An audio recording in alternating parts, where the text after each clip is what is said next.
Good evening, one and all. It is Friday, it's the end of the working week, and it is an early start today. That it is, as we get back into some more good old Warframe. Welcome everyone, hope you're doing well where you are around the world today. Isn't me, or was this an awkwardly quiet starting track in the transition there? It happens.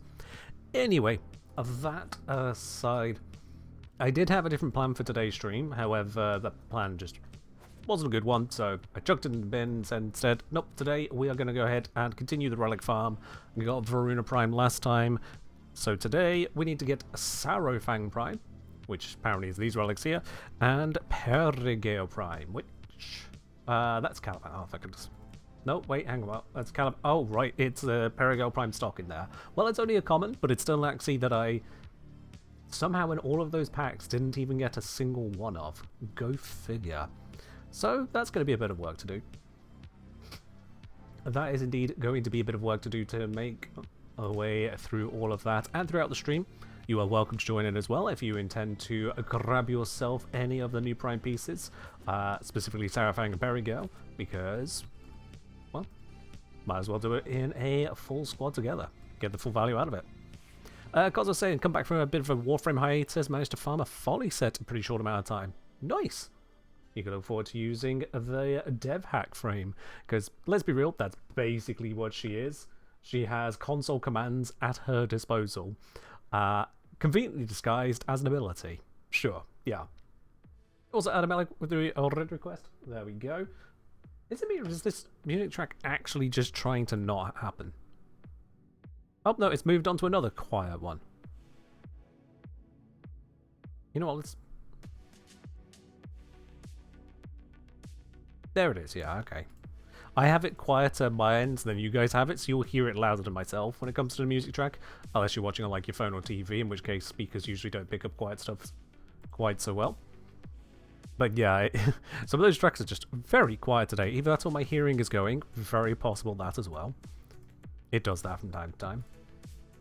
But yes, let's go ahead and take nice standard loadout, nothing weird there, and just go and grab those bits and pieces. Now, the question is actually what to start with. I think Sarofang has fewer relics total to it, but how much do we need of each? So Sarofang Blueprint says, oh, only one of each. Okay, yeah, I mean, that's nice. Not going to complain about that there. So Sarofang Prime Handle, really easy to get, it's on a common part. Blueprint is an uncommon, but it's on a miso. The Blade is on an Axie rare, however. That is... Hold on. With the Perigale, then. At least the Perigale on the Axie is a common, but, yep. Neo is on a rare. This is a harsh set for rares. This is a very harsh set for rares. Okay, wow.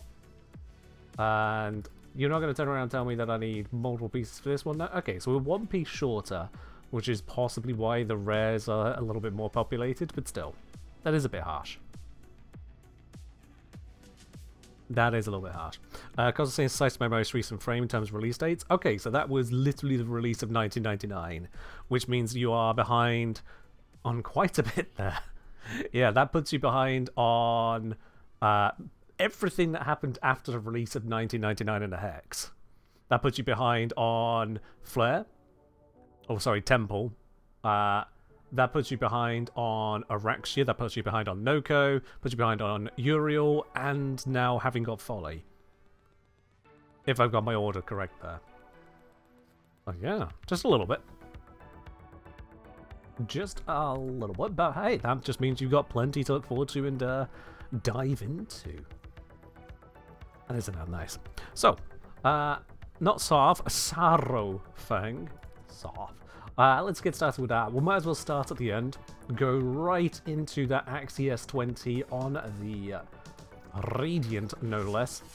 And if you yourself have an Axie S20 Radiant and would like to join me in on this as well, send me a message in game, that is the Kengineer, and I'll bring you on into the squad. I'm not, however, going to wait around for a very long time on that. So if people don't immediately jump at the opportunity, I will recruit through recruitment chat as well, because let's face it, grabbing them is better than waiting to grab them. So, Axie S20 Radiant, message me in game, or I'm going straight to recruitment chat. Hello, Crescendo. Also, good news. I mean, you probably already have read the email, but yes, your postcard is on its way, Crescendo. So you can look forward to that in the near future, once it's made its way to where it needs to go. Obviously, not going to dox you on that, but yeah. Alright, I've come to here. Why have I come to here? There's nothing I need here. I mean, I must probably have a form of blueprints lying around I can build, so let's just slap that in, but I don't actually need anything from that. There was Axios 20. Hold on. Oh yeah, for new configs. How fun. Axie S20. Just confirm for myself that is what I was looking for. Yep. That is the one. Okay. So we got that Axie S20. Yeah, Axie S20 is where we're starting. You join me, don't have the void traces? Ah, well, if you don't have them, you don't have them. That's just how it go. Liv, come on. Sorry. Let me fix that. Now you can come on into the squad. There we go. Oh, you're putting in a job application. Well, I mean, fair enough. Happy to be a bit of entertainment in the background there for you. All look good on that. Being good use our notes feature. Honestly, it's useful to just link things and not be disrupting anyone else in the process. I just can slap things down there and they will stay there. Especially useful for mod configs, because if you're messing around with things, you can just keep them saved there, rather than risk them popping off elsewhere. Out of curiosity, I did have a mod config break because I logged out incorrectly, so...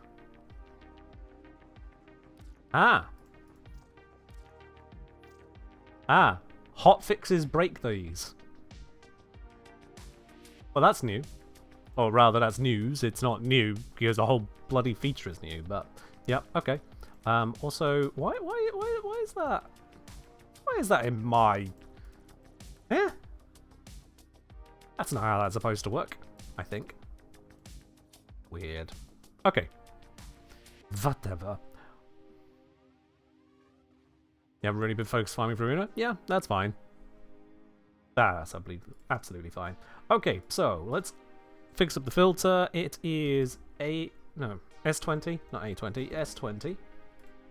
There we go. Give it just a moment on that, and whilst we see if there's people clamoring for it, let's have a look what is up on the axes. Got survival, not great, but it is an option. And alternative is a mobile defense or a spy. Oh, spy can be a fun one. Do like a little bit of a spy. There's also a Neo S20. Oh, fair enough. I'll have to watch out for that. Like that one right there. Which also has a Sarofang in it.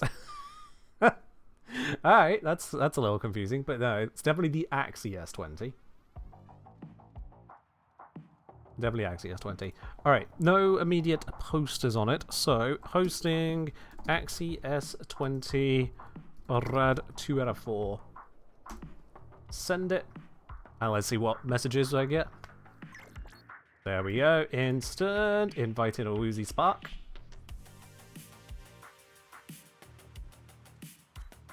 We just need the one more to make this happen.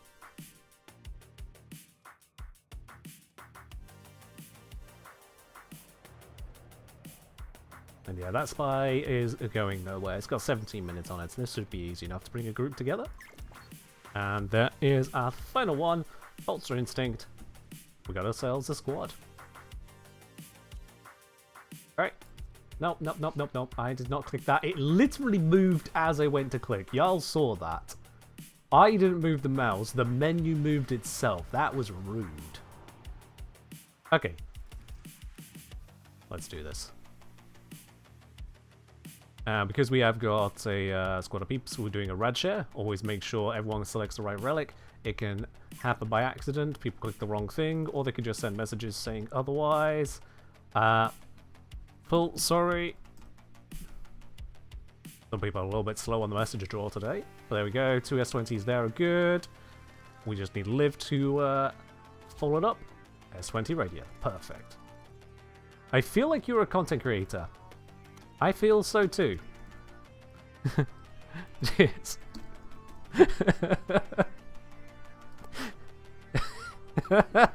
I'm sorry. I don't know why that one makes you chuckle. I've had all kinds of messages about that kind of thing, but I feel like you're a content creator. That is a new one. I get the distinct impression that you create content. Oh dear. It's usually something to the tune of wait or no way. Right. What are we waiting for? Is it you? They say in a general chat to multiple people in the squad. Alright, Liv's got a Ultra Instinct has gone off towards I don't even know. There are things getting corrupted in the area. Thing is that when people split up, the spawns break. This is the problem with randos. They don't seem to remember that you need to be where the spawns are. So I'm going to slowly make my way forwards and hope to come across each of the spawns as we go, because otherwise this is going to be an absolute shit pile.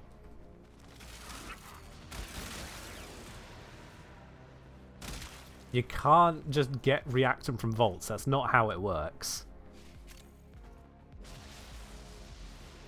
Oh, someone found a sculpture. Well, that works. I will happily grab that, thank you.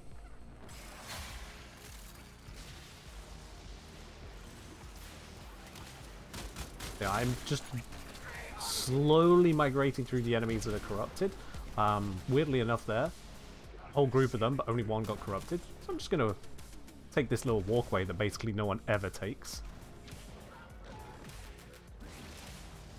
Oh, I've just heard them get corrupted behind me.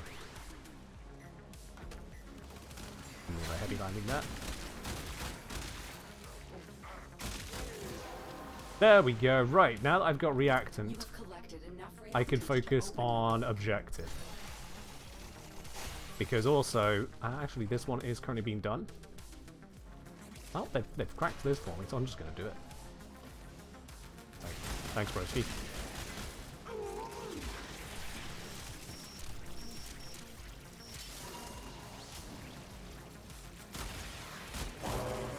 There we are.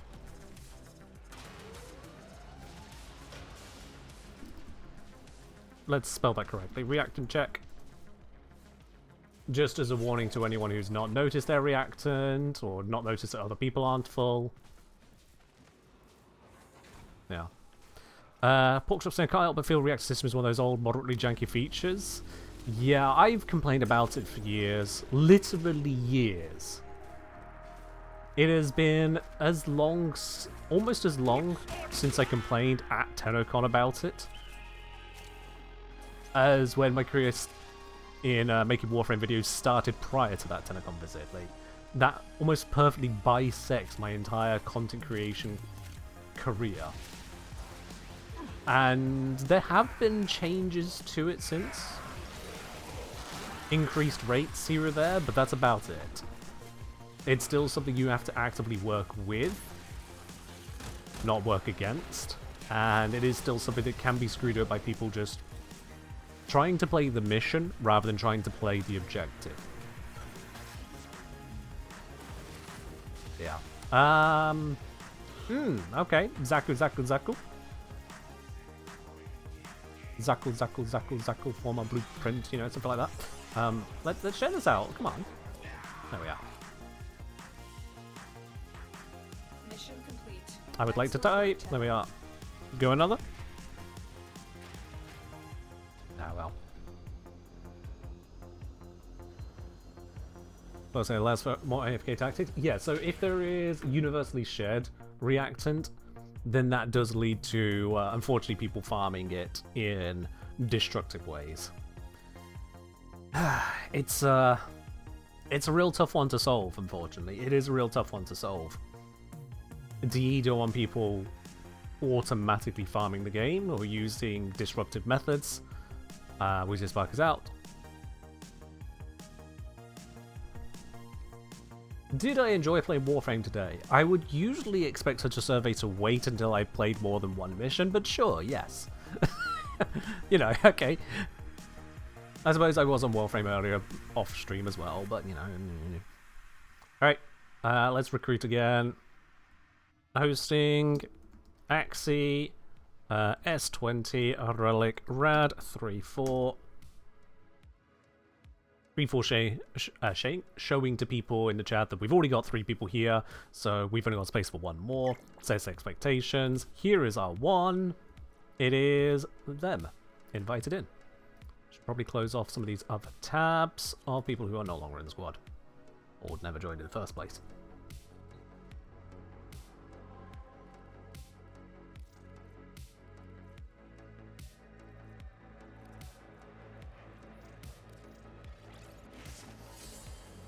There we go. Now, what I've said in the past is that if I were able to make it from an ideal perspective, I would decouple reactant from opening of the relic, and instead the opening of the relic would be automatic in the mission, but only if you completed an acceptable objective. So an acceptable objective would be reaching extraction, it would be getting at least 5 kills, or it would be interacting with a mission objective like hacking a spy vault. Because if you do one of those 3 things, you are active. To break into enemy data vaults and steal any intelligence files you find. Full sorry. Because let's face it, someone who is farming reactants and relics in the current day and age, but is otherwise trying to be negative about it, they will just need to head towards reactant. They head towards extraction. They just navigate their way there, they will get it. The only other concern there is that it would make some missions potentially super fast, but capture fissures already exist. If they really wanted, they could The relic has been cracked open. Finish your remove mission capture to find out fissures, what's to be inside. honest. If they wanted things to be slower. Also, this time our reactant is just near enough instant. I don't know what changed. I don't know why all of the reactants has dropped basically in this first room. But sometimes it do be like that, which just adds to the weird feeling to it all. It's like, you can do everything right, and then the game just sometimes goes, yeah, but no. Oh. Reactant has always been a bit of an odd system, and even worse on public fissures, because you can load late, loading into a mission that is sometimes more than halfway done before you even see the mission. And that just feels rough. Oh, come on! I crouched under that. How did it trigger? Whatever. Just bungle it. I slid. That shouldn't have triggered it. Now, the only thing we lose is a little bit of affinity. Who actually cares? Doesn't even affect the drops.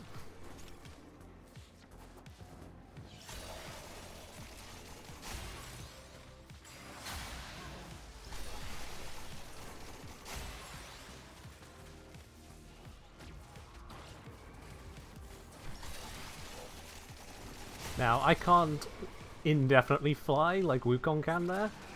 I mean, I can't fly at all, but I can't use my abilities indefinitely, but I can still keep up a pretty decent speed, it seems. And there we go, Sarofang Prime Blade. GG. Hell yeah. Tubes are dangly bits. The hitboxes aren't that perfect. Another job well executed. Yeah. 60 void traces out of that one run as well, by the way. That is... nice. I was trying to see if I can find one more. Nope. Nope, nope, nope, nope, nope. We're moving on from that one.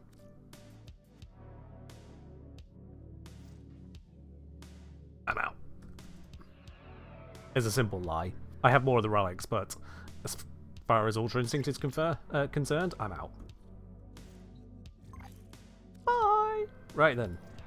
Thank you, everyone. You're very welcome, Liv, and thank you for joining in. Enjoy your loot. Okie dokie. Level breaks your head when you try to play him? Honestly, don't see how. It's pretty short. Should be hitting his head on many things. So, Sarofang. We've got the blade now. Need to move on to the blueprint from Miso E7. Miso E7, and again, because it is an uncommon, we will want to Radiant it. Best chances. Yeah. Porkchop also wants some kind of relic grind for his junk relic's never going to use. I mean, you could use them. You can just use them. Yeah. Not having a go, but this is something I come across a lot in people's suggestions. And this is just a broad observation. So like I say, not having a go.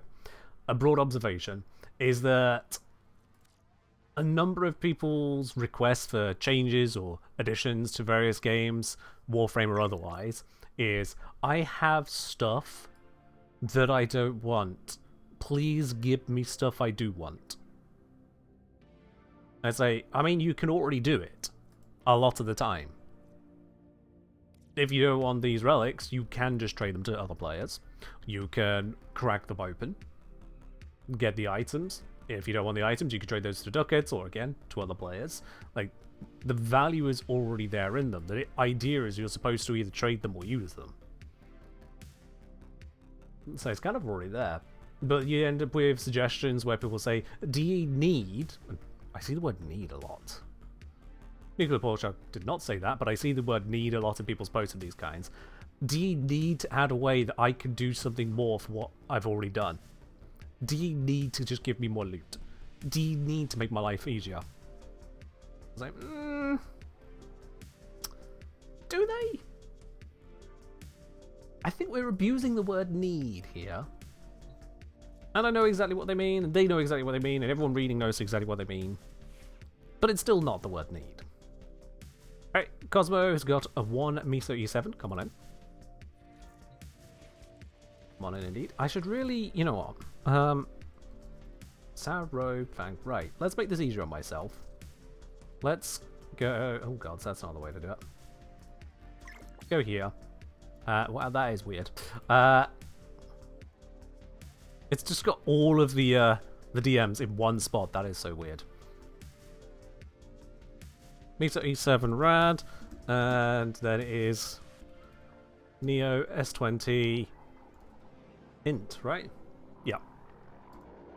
There we are. Now I've just got it as a simple record. Much easier. Much easier. Do I have inline messages set to on somehow? That's the thing. I don't. And I never have them on. It's only when it goes into here that we see it. I've had DMs come through already today on stream which have not popped up in line. It is just this that's being affected by it, which is weird.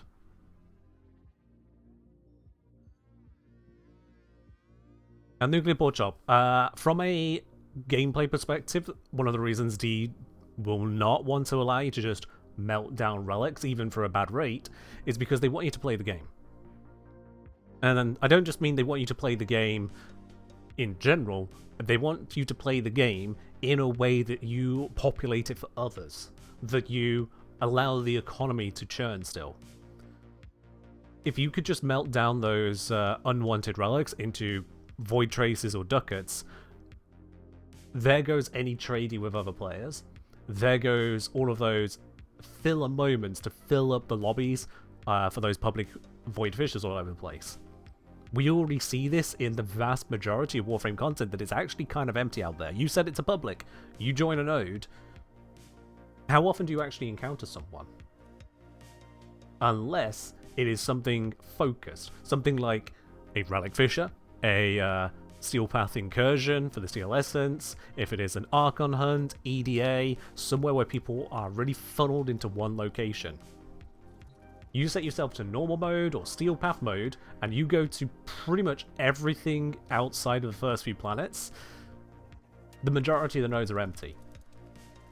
D straight up took away the squads open bit quite some time ago now.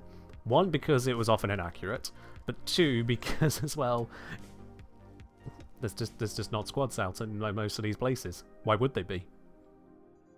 The extrinsic rewards in the majority of these locations is absolute crap. You forgot about feature? Yeah, that one slides past you, doesn't it? That one does slide past you. From Going a bit, how are you finding Varuna's 4 post-hotfix? Now that it's actually back to how it should be, it's still clunky. It's still got the same issues that existed years ago when Varuna released, but it is also still effective enough. It is still effective enough. It's not ideal, I'd say, but effective enough. You'll kill with it once you get it fully spooled, but the augment is basically required. The setup as it existed pre-augment was very much copium trying to make it work. With Ulfrin's Endurance, you can actually get something out of it because you don't get fully dispelled. But at the same time, if anything comes up that isn't suitable for that attack, you basically have to throw away all of your charges. Although I am most of the way through on putting the guide together on it with new builds, which includes a way to get around that. Kind of. But yeah. Right, let's, not trading, I want recruiting. Let's change the filter over. It was E7. Let's set that to our filter now. Donezo. And let's just get straight onto hosting it. Hosting, Miso E7 Relic. It was Miso, wasn't it? Yeah, it's Miso E7 Rad 2 out of 4. There we go. I'm still going to click it to confirm. Yep, Sarofang, there it is. Yep. Pablo is almost certainly not going to give us a mod slot for augments, no. In fact, if they ever do give us a mod slot for augments, that'll confirm to me that they've basically given up on the balance they've worked so hard to try to create over the last many years. The whole point of an augment is not to be just an upgrade you slot in for free.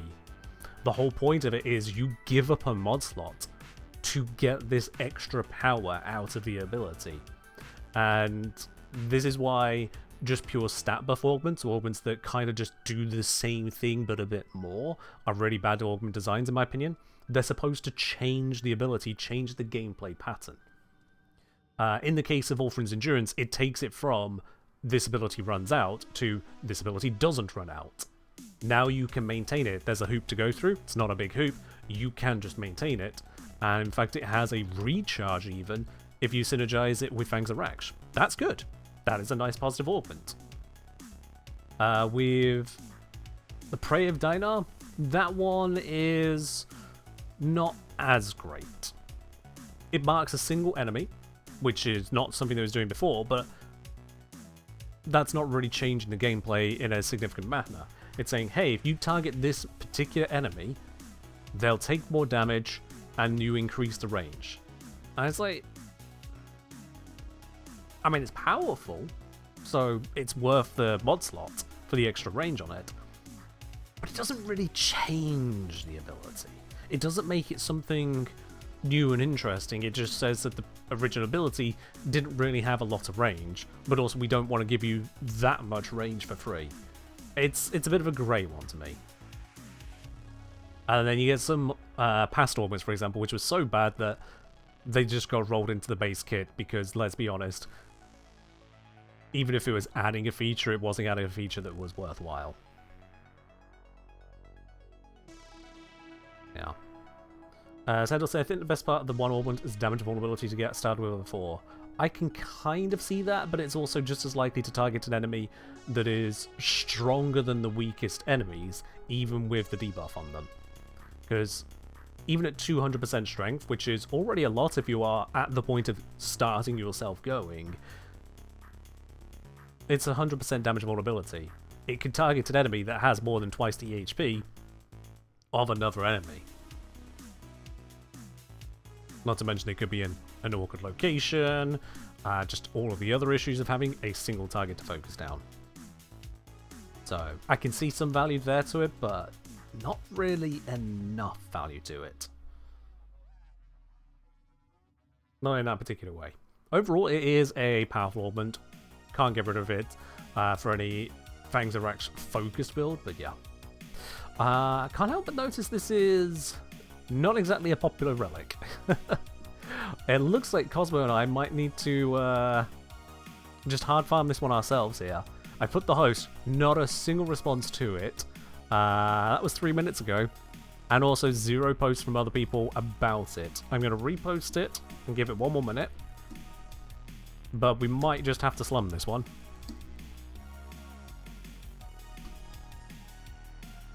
Might just have to slum this one. The Roni, the Ellie. Yeah, going there. Yeah, Varuna's targeting with Fangs of Raksh and with Ulfrin's Descent. They don't really have much in the way of targeting, like useful targeting, do they? So if you've got a marked prey, but then there's a bunch of other stuff kind of in the general vicinity, targeting that specific prey can be a right pain in the ass. You're absolutely right. It is not the most fluid of setups. And unfortunately, that's exactly how it's been for a while. J. Jacob putting in the chat, Miso E7 Relic. I have no idea what they want from it. We got a Jason joining us. Invite! Yeah. Oh,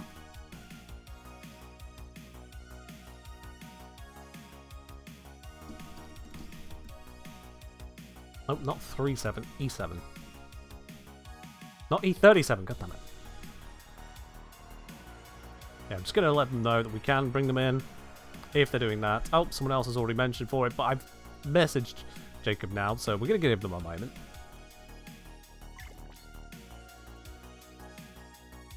Yeah. Invite. Cool. Alright, there we are. That gives us a squad. Took a moment to get together, but to be honest, considering that I'm throwing 100 traces at this, I would like the best results I can get. Let's see. Miso. Ah, there is a rescue Miso. Perfect. Right as soon as this person actually joins.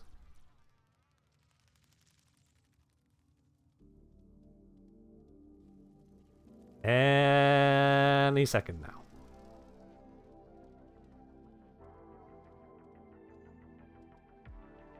I invited. I'll send it again, but... Question mark. I just... Brusky. Read your screen and use your words. And it might not even be their fault, to be honest, aside from, you know, not using their words. Because... they may not be receiving the invite for whatever reason. They may have received it whilst they were loading out of a relay, which would be half their problem, but still weird that that's how it works. Failed to join session. God, fucking... Why? Give me more reason than that. There we go. We want to talk about things that can be changed? Matchmaking. That is more work than it should be. Ah. And now they've declined it because they've entered... Whatever. Alright, E7 Rad, E7 Rad. Show me the good stuff, Jacob. I have expended mental energy bringing you into the squad. Make it worth it. E7 Rad, there we go. Beautiful stuff. Alright. You notice recruiting is a bit funky lately? That's not lately, that's just forever. I'll be honest. I've seen no change in the results. It's just been the same amount of hoo-ha it always is. Alright, let's nuke the area. Don't know if my range is far enough to reach those. Oh, it is! Haha. Actually, this one survived because they were short. Short for the win.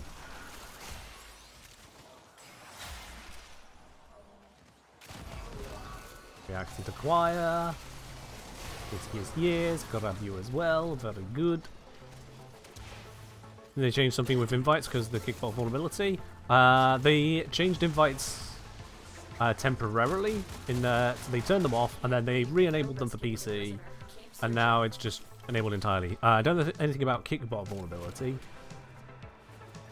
But rather, people were manipulating invite messages. And if that was related to Kickbot, then fair enough. But I have no knowledge of the actual cause of that. Oh, someone trying to hit the button rather than just going underneath.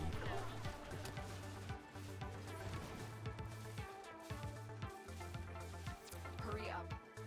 Oh no, the alarms! I am so alarmed. Thank the stars, not a minute There we are. too soon. Let's get out of here. Or I can get stuck, that works too. Ah, wasn't expecting such a sharp turn.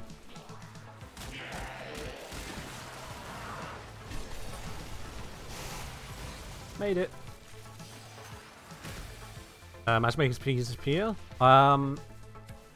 It's not just the fact that it's peer-to-peer, it's how D handles the connections. Ultimately, there are various ways they could make it a smoother experience. They could give a little bit more feedback on why things fail, for example. Now you look at the invites I've sent there, why didn't it work? Why was the guy unaware that I'd sent him an invite in the first place? That sort of thing. Where if you are invited into a squad in a relay, and then the host leaves the relay, you're actually out of the squad now.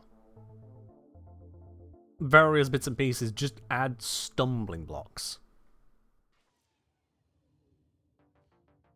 And those hurt. GG squad. Alright. Oh yes. It was just one rando anyway. Okie dokie. So yeah. One of the big things that I've seen people ask for, and honestly I wouldn't be against, because recruitment chat is basically full of this turn of the millennium style squad finding, would be a way to basically sign up for a particular relic. To be able to go, hi, I would like to do a Fisher. Okay, what relic would you like people to bring? And you could select something like any intact, or any radiant, or this specific relic, any refinement, or this specific relic, only radiant. And whatever specificity you put down, you also would need to match. I wouldn't want any options based on mastery rank. That's unfair and unreasonable. I wouldn't want options based on warframes, on guns, on focus calls, any of that lot. If you want something that specific, make friends. But for I am cracking this particular relic, I would like other people who are bringing that relic. That is the fundamental nature of what is happening here in this awkward interaction space. And it is awkward. So an interface that allowed us to address that on a automated level and allowed it to then just connect through, that'd be great. And if I had infinite time on scoping out that kind of thing, what I would add to the interface would be number of players in the last hour, specifically last hour, number of players in the last hour that started a mission with this setting.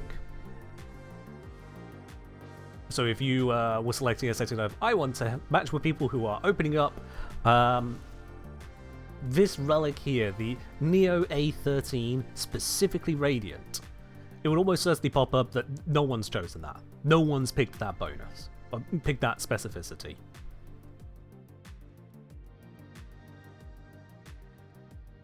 So you'd look at it and go, okay, well, if 0 people have done it in the last hour, there's no point in me picking this option. This is too refined. Let's try something broader or try another way about it. Whereas if you were doing something like the Sarofang stuff, it would pop up anywhere between 10 to hundreds, thousands maybe picking that setting with it actually being implemented. You go, okay, this is populated. I can choose this queue. I will find people most likely. It gives you that idea as to, are you wasting your time? Brother only say I probably still need manual mission start to stop leeches. Sounds like a good start. I mean, honestly, just setting it up as I would like to join into this. It finds 4 people, and then simple pop-up. Hey, a squad has been found. Are you ready? Give it a 10-second countdown on that.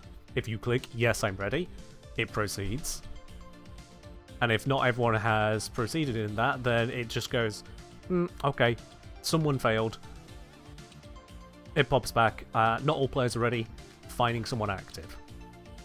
If you miss it, you miss it. That's your problem. It's 10 seconds. If you can't pay attention once within 10 seconds, never play EVE Online. So yeah. There are ways to make it fair. There are ways to make it accessible.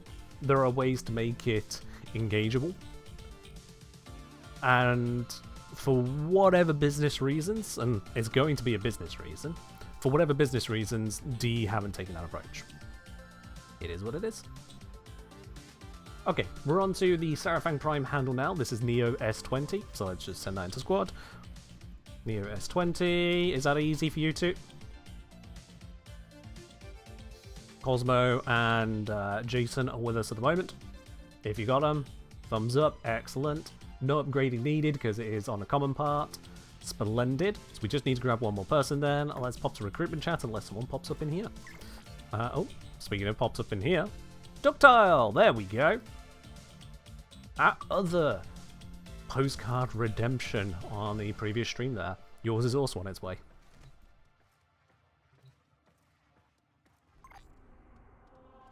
Did we get the E7 part? We are just about to do that right now. Could not deliver.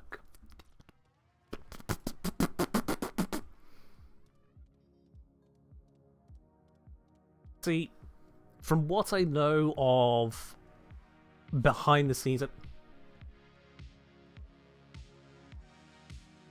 Ignoring that for a moment.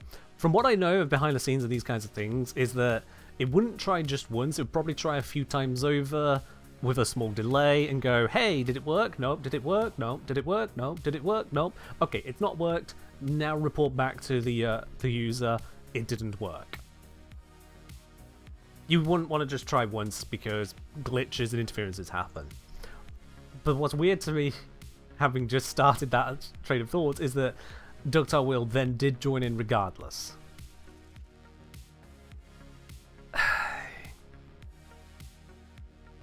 Stumbling blocks. That's all it is. It's stumbling blocks.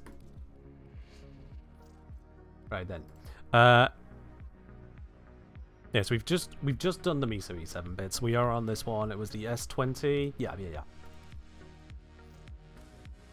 Losing track of all the bits. It's fine.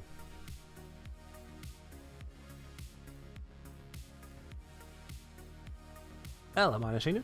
Welcome on in.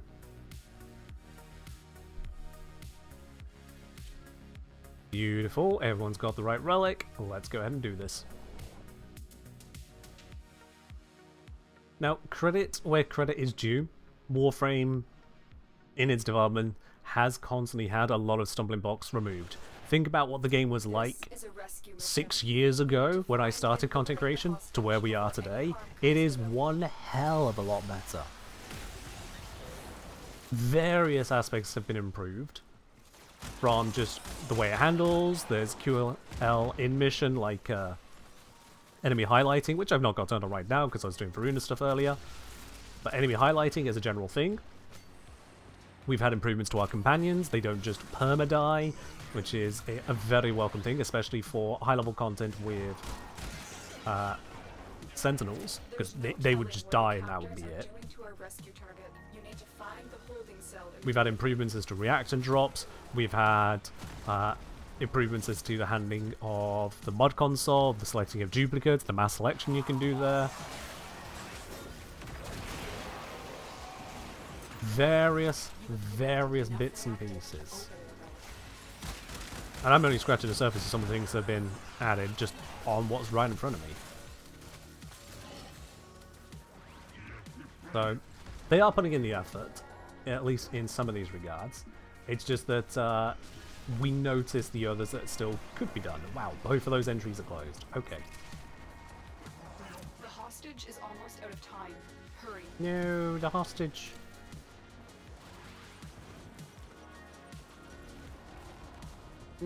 There we go, and I'm just perfectly too late. Whatever. Last selected on right screen. Yes, that is a nice one as well.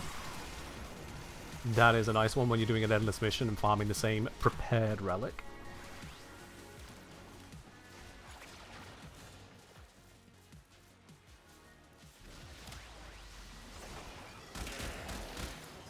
It's just... Hey, there we go. Straight away on that, that's good.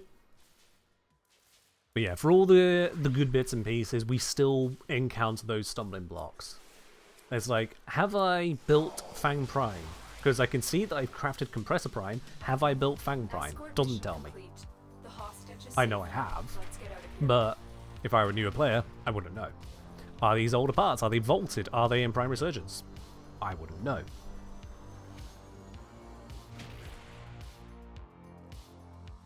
It's bits and pieces like that that still catch to this day. But hey, that's how it is, I suppose. time is not limitless, and neither are these resources to make these amendments and changes here or there. There are bits that leave me questioning how they've not been addressed. Like one of my favorites, you know, the good old Archon Vitality text. Or how with Varuna's fourth ability, how it was given a crit damage scaling, it was advertised as giving 0.5 times bonus per kill, or per step, but what we actually got was 1/10 of that bonus, and that was never addressed. That was added in 1 week after the release of Varuna. We now have Varuna Prime, and that same mathematics was never, ever, ever addressed. Never. No bug fix, no acknowledgement that it was a typo in the patch notes and that this is currently as intended. It's just there still. And it's like, okay. No one had the time for that one? That feels odd. Little bits like that feel odd. But hey. It's good enough, one supposes. Alright, Perigale. Let's start with the easy bit. Let's do it. Take it from the other side. Miso L4. Miso L4. Let's start with that one. Let's see about grabbing this. We should be able to get it first time if we're lucky. If we're unlucky, then it'll just take a little bit longer. Cosmo's got one. Well, let's hope we get lucky with this then. Ductile's good as well. And Jason... 16! My guy. Okay. Either been farming or lucky. Probably a bit of both. Let's do this.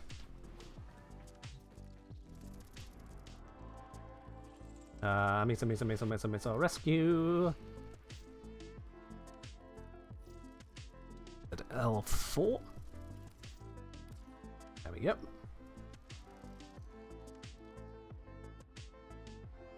$120 relic packs on release day. That's a lot of relic packs. That's... Hold up. Because you can get max 6 from each of the open world syndicates. That's 18. Just from save standing. And then 6 from, say, 3 of the core syndicates. You can't really bank up more than that of save standing otherwise. So that's 36. 25 from Teshin. How many syndicate medallions did you trade in, my guy? This is a rescue Or how much plat did you spend? I I mean, surely you wouldn't have spent plat on that. That's a bit relate thing to do.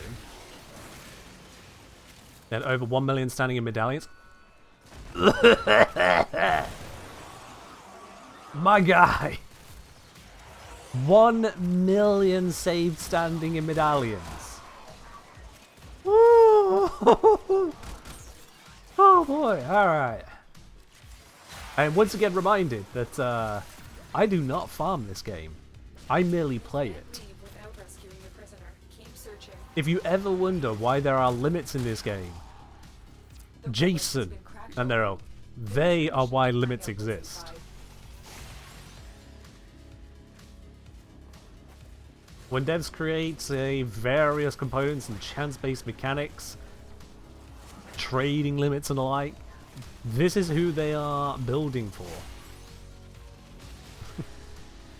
Yeah, I heard you try to open the door normally. Come on. Do the smart thing. Go under. There we are. The hostage is almost out of time. Hurry. I think the only reason they haven't added a weekly cap for turning in medallions, Gummy Bear, is because they're actually really inefficient to farm. So in terms of the quote-unquote damage they can do, it's not that bad, because someone who's farming that could have been farming something else far more impactful. Whereas if you look at something like the Steel Essence shop, the way that one can farm Steel Essence is basically a freebie, just in doing other stuff already, and that's a lot.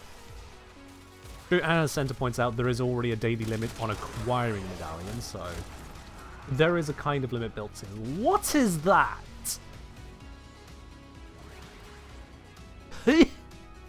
Right, no, Cosmo, you're not dropping squad, okay? I know you said you only had the one relic, but like, this is a common part. We can get it in 2 more runs with Ductile, Mission Jason, and complete. myself. The captive has been liberated. That was an offensive drop right there. What even? Weren't all of those just like evergreen items too? I think those were evergreen prime items.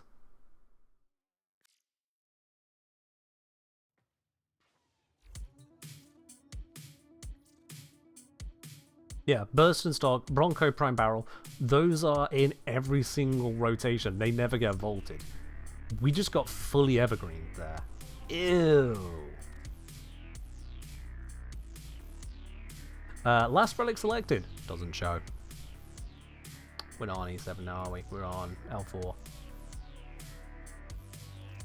Yeah, only works on endless missions. Hello, Coldar. Welcome on in. Did say at least it wasn't 4 bronze former from a radiant relic? Yeah. Yeah, that sucks what happens. Alright, so we've got Cosmo bringing a random radiant instead. Appreciate the radiant to add the value to it. Is Bronco Prime Barrel the one that's worth as much as an uncommon? Not sure.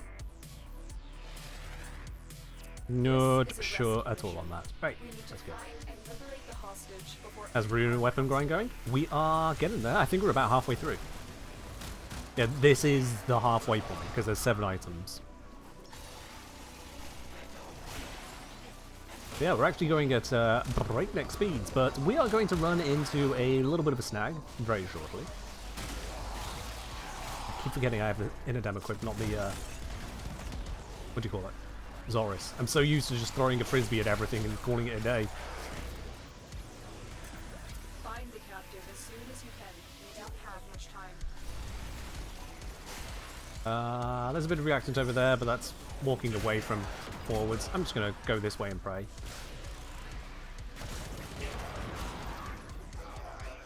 Still praying. Still praying. There we go. One more, please. You can give me it. He could. He chose not to. What parts would be missing? We've got everything Sarofang. We're now working on Perigale. Well done. Just gonna walk through that. The hostage is almost out of time. Hurry. Ta-da! I contributed.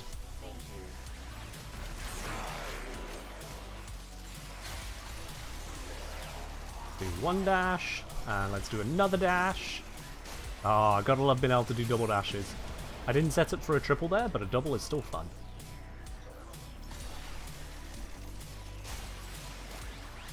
And we're good. Easy peasy. Very much so, Curtis, yes.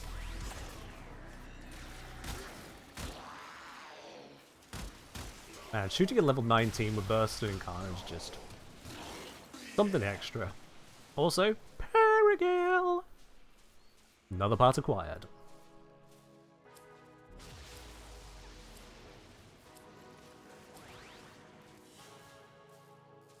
The captive Okay. has been secured. You've done your part, Tenno. We'll take it from here. So if I recall correctly, next up is 2 uncommons and a rare. One of those uncommons being an Axie. Let's see.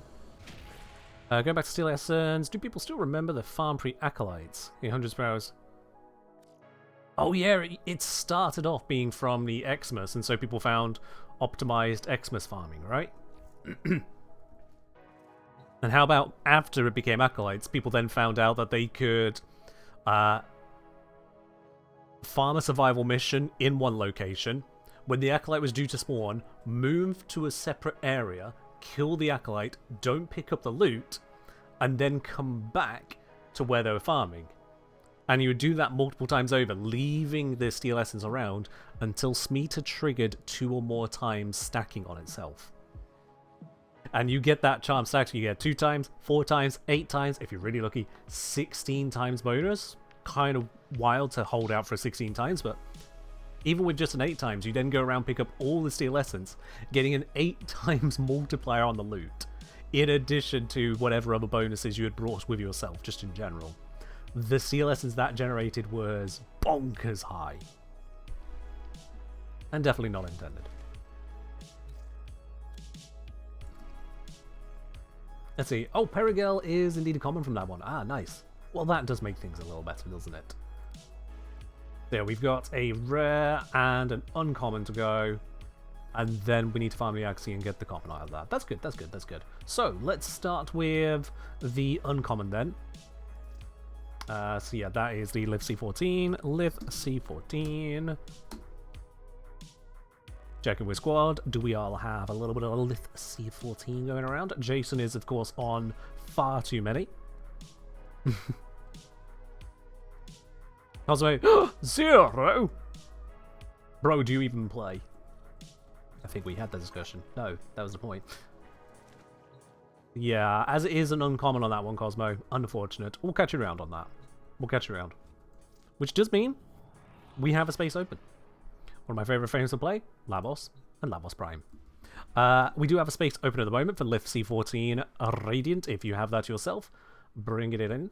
You just need to send me a message in game as the Engineer and we'll take it from there. Alright, let's see. Sabotage is available. Plenty good on that. Don't need to dig any deeper on that one. And I see a message. It's a gummy bear. Come on into the squad. Yeah, Cosmo, if you're going to farm any relic, I suggest farm the Axie. Because you know I'm going to need to go ahead and go get that one myself. So you've definitely got the time on that. Once again, couldn't deliver the invite. They joined the squad anyway. D, plus. This is not how words work. Alright, so yeah, this needs to be upgraded. C14 Radiant. I think I recall Radianting as C4. Hold up. Yeah! Chroma. I remember farming up goddamn Lift C4 relics. And now here we are at Lift C14. Oh boy. You got 2 invites? What? How? Something has gone real fucky with invites then, I suppose. It's like Ellie said. I think it was Ellie. I thought things have been working fine. Evidently they're not. Something really broke.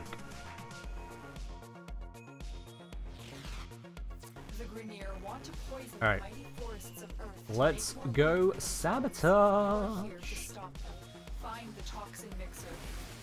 Man, these poor level 10s.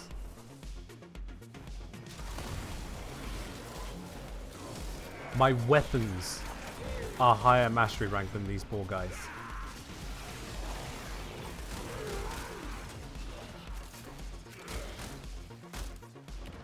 Well.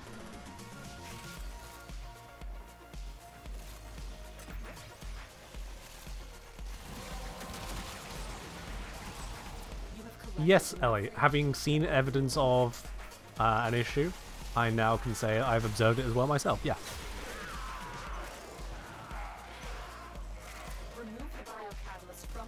Cheeky little sod. Take care when destroying the biocatalyst cartridge. It is highly explosive. Head to the poison injector now. Alright, we are on location for the injector. Now we just need to hold the location. And so, of course, I'm going to be very, very invested in making sure I do the most that I can here. Really, you know, full send it. I try to put them on top of the crate, but this will do. Alright. You're a cheeky big sod? No, Ellie. No. You're a cheeky little sod. I look down upon ye. For those missing the context, Ellie is one of the few moderators I have had the wonderful opportunity of meeting in person, because we met up at 10 VIP.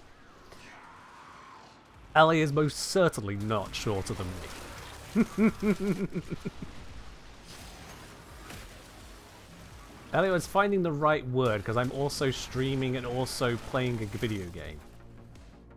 The hesitation is called thinking. I know it's something you come across a lot of people who don't do. But thinking is how we make sure we say the right thing first time.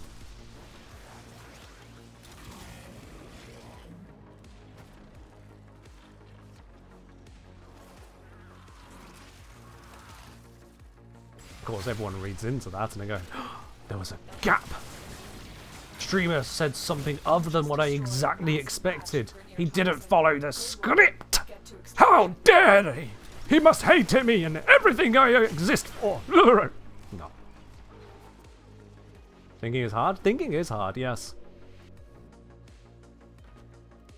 Well, only hard men do it. Alright, what the fuck is this loot? I'll take a Kestrel Prime Blade, but I'm not going to be happy about it.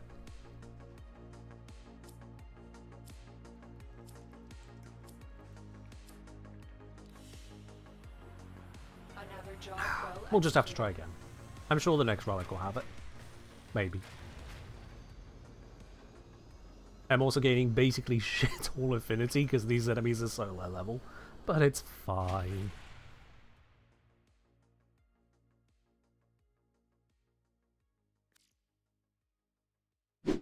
Yo! THX for educating us and keeping sane with the WF Mathematics, D.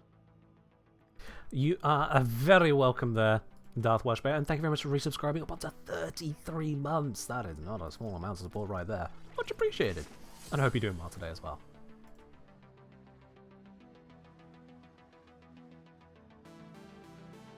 Oh, Ellie, you were suffering the heat far, far more than I was. Far more. See, I have a cheat code. I'm basically two-dimensional. I turn sideways, CCTV can't even see me. Now, this does come with a debuff of being plus 200% vulnerable to cold. Boy, howdy do I feel it when we're in those months. You are here to sabotage their efforts. Start with the toxin mixer.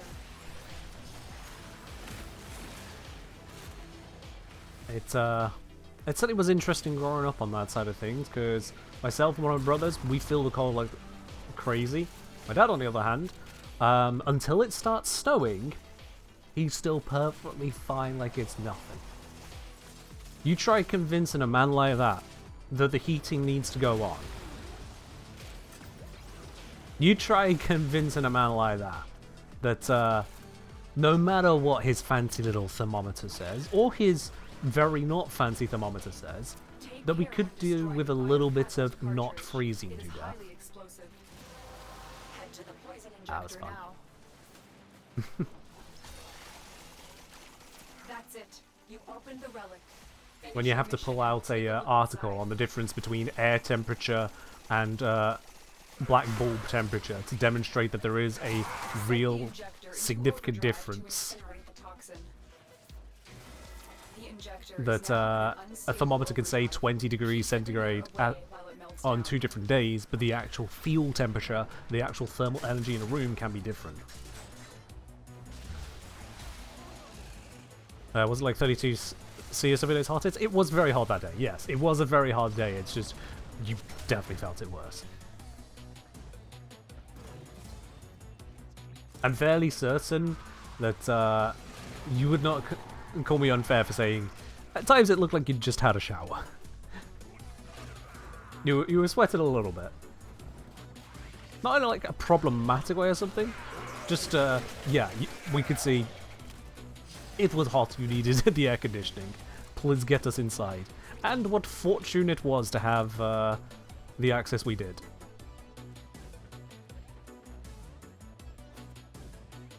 I'll be honest, if I had to wait in that queue when we got there, ooh. Ooh.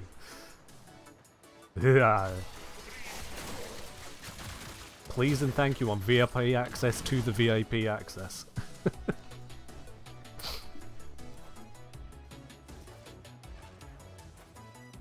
You just destroyed a massive batch of Grenier toxin. Why is Lotus so quiet? Good work. Get to extraction. Don't gaslight my hearing, okay? I can hear myself, Lotus. I know my ears are still working. Why was she so quiet there?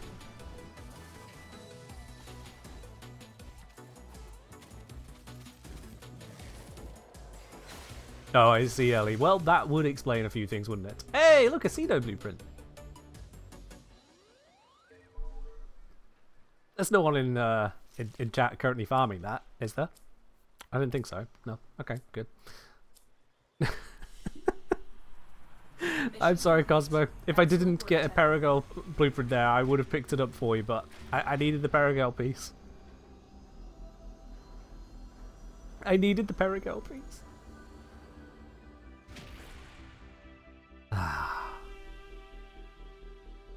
There we are. We are one step closer to completing this set.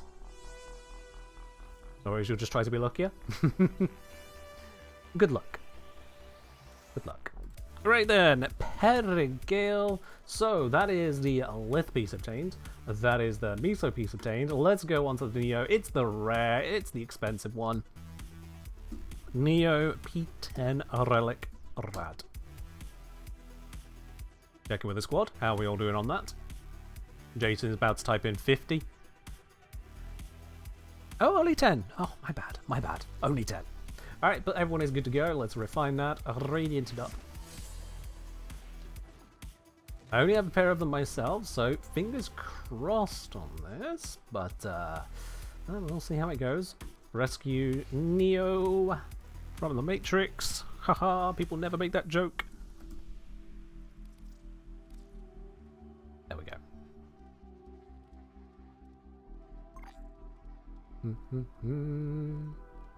Hello there, Wiltings. Welcome in. P10 Rad.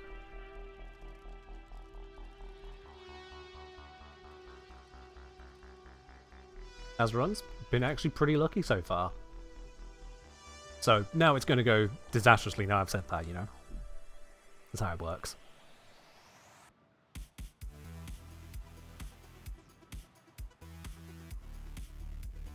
Hello there, Lynn. Welcome on in. See my vids on YouTube. Our intel suggests that our person of interest Welcome to the stream, I suppose, yeah? Search for the hostage and bring them home.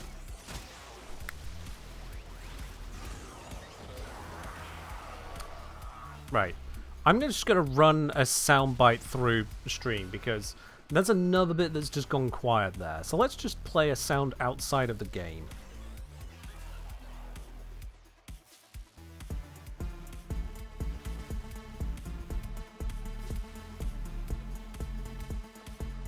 It's my headphones. There's no telling what It's my headphones. That was quiet as well. Things are getting quieter. What the? How are they getting quieter? Okay. Oh yeah. Oh yeah. That's sounding wrong. Something's failing on a cable. Oh, that's not good. I'm gonna pray. I am gonna pray that it's just a cable that went loose. Because I did need to fix a different cable earlier because a light was beginning to stutter and sputter. Where's my route? That's not right. Game, I need the waypoints to work. But yeah, I'm going to have to sort my bits out in a moment there. 8 years old? Oh, these headphones are a little bit more than 8 years old. A little bit more. I picked these up when I was... Let's see. It was during that summer. So yeah, I picked these up shortly before I turned 20. There we go. Well done, so these are over 12 years old. Oh hey, a Cedo piece.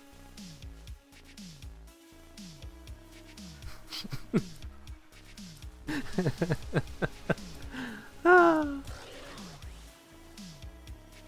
captive has been secured. You've done your part, Tenno. I'll take it from here. Right.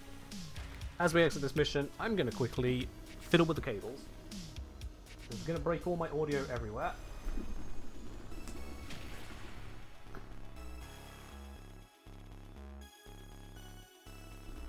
Hasn't disabled that yet, that's good, but that is about to disable. Let's get into the belly of this thing.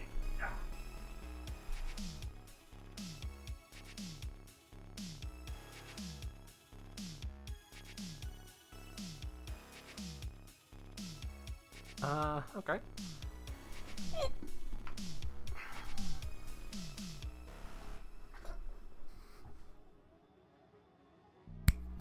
Yep, ears are definitely still working. I'm not going to death today. that is a actual legitimate concern sometimes, but not today. Everything is picking up, so that is all broadcasting correctly. So if everything should be back in position, let's... That is all sounding correct. Engineer! Oh my god! Thank you, Rainy Stars. Engineer. Okay, headphones are working fully again. God knows why things were fading out slowly and oddly there, but we got there. The headphones are still good. I think what was actually the fault was the extension cable from the headphones to the computer, because the headphones don't have the longest cable on them. They're not exactly intended for plugging into a PC at a distance. So it's all good. It is all good.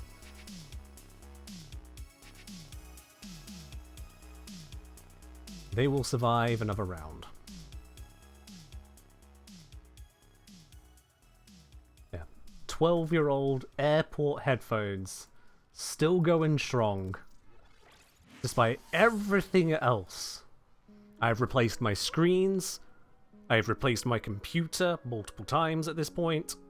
Mostly for upgrades, but also, yeah. I've replaced my keyboard. I've replaced my mouse a couple times over.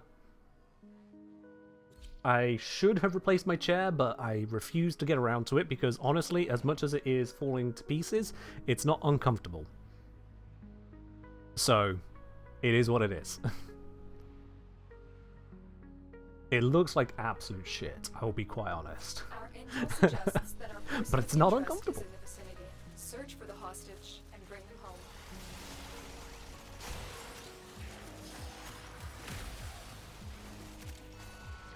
Chair reveal when? No.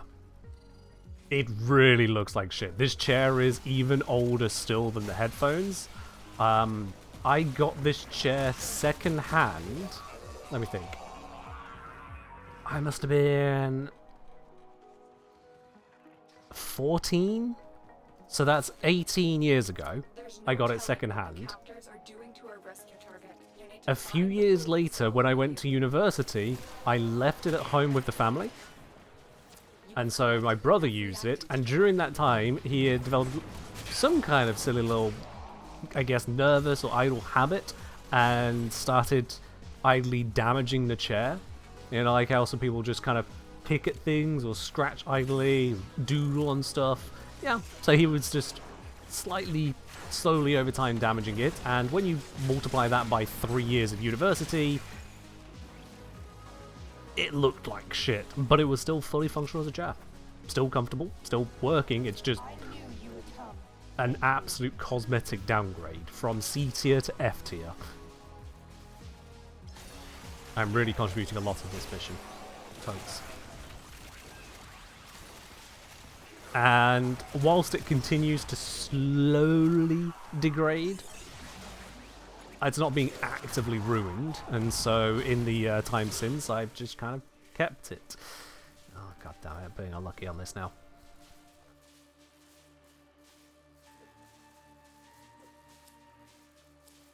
There you are. Orange Street, so you get a decent glimpse at it? Oh It's dear. been secured. You've done your part, Tenno. We'll take it from here. I sure hope not, to be honest. I sure hope you don't get a decent glimpse at it. It is ugly as sin.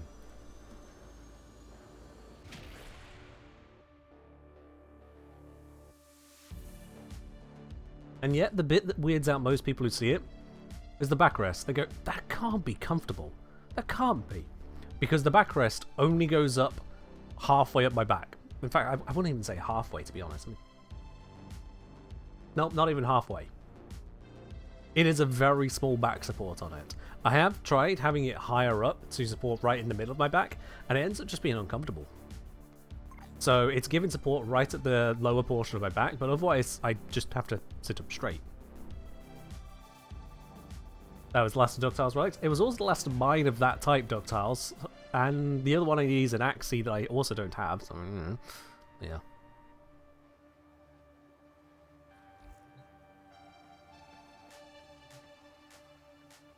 Look at the Warframe 1999 rune chair isn't giftable. Wow. Seeing on a stall? Not literally a stall, no. So when I do sit back a bit, I have got just like a little bit of support at the base of my back there. Just a little bit. It's just that little difference compared to a stool. That, and also it is a rotating chair, and the seat isn't like your typical stool, weird shapes. They'll just either be squares or circles. It isn't really proper to sit in. Lumbar support? I guess that's the word for it, I guess. Yeah. And if I want to relax on it, I can. And that supports my back there. I can just fully put my weight into it there. I'm holding up my shoulders so I don't just like look like a proper slouch. But yeah, I can relax into it. Sleep in it? No. But I don't intend to sleep at my desk. That's a stupid idea. Okay, let's see. I've earned a few relic packs. Maybe I can get what I need out of this here. Let's have a look. Axie and Neo, looking for the ones that give me the Perigale bits. Nothing on the right hand side is going to matter. It's all just this left one. That ain't it.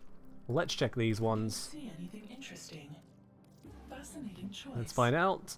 That is a nope. That is a nope. That is a nope. Yeah, I see Fang, but not Sarofang. And anyway, it's Perigale I'm looking for, so whatever. And a nope. Damn. Okay, we're going to have to put in the effort. Neo V11 is a part? Yeah, but is it the part I already have? Or did I just miss what I was looking at there? Neo V11. No. Are you on about Varuna? Bruh. That's not even an extreme title today. That's just wrong. No. What I need are these two here. I don't have them. Gonna have to farm them. Alright then. So we're switching over to actual farming time, because I'm not going to leech my way through this. I mean, I could leech my way through an Axis C11, but I'm not going to. Let's get started with the Neos. Neos we can farm one of two ways. We could either speedrun capture missions over on Ukko, or we could do disruption through on Uranus. And to be honest, that sounds more fun. So, Jason, go your best. Stick around if you want to be part of some disruption. Otherwise, thank you very much and pop out the squad. Likewise, if anyone else would like to join in, you're welcome to do so whilst we have spaces available. Just tuned in, didn't see the title? Interesting.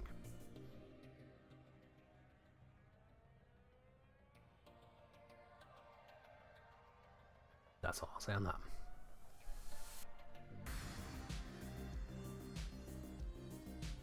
Two of those works got the C language standard version names, the C11, C14. The C language standard version. What? I mean, yeah, they got C's in. Yeah. Yeah. The mighty C.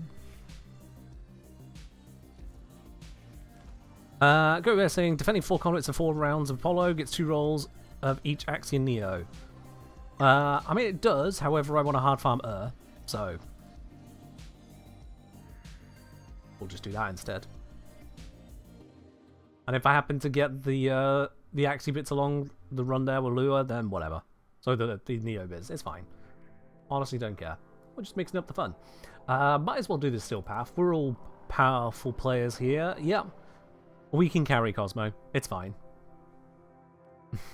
They may not be a true master.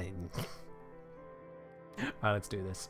Oh, there's an incursion. But that means it'll be a non-endless version. No. And let's swap this out for... Oh, wow, the Varuna version on this whole time. Oops. There we go. Oh, versions of the C programming language. Okay, I was never going to get that that's what you were referencing. I'm sorry. I may be a nerd, but I'm not every nerd. Didn't stand a chance on that one.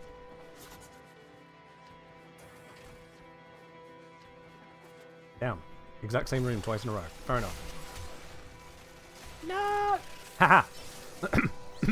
Definitely not competitive there. Definitely not competitive. Right, let's do this. We got no follies in the squad. The correct way of doing it. Totes.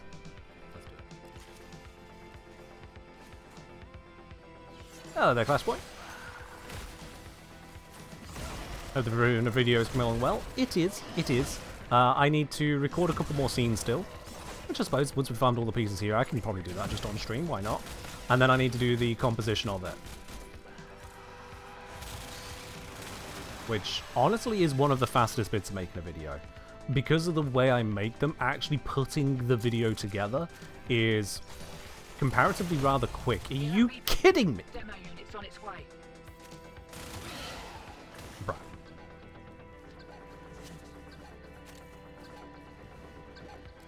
I'm not stuck. You're stuck.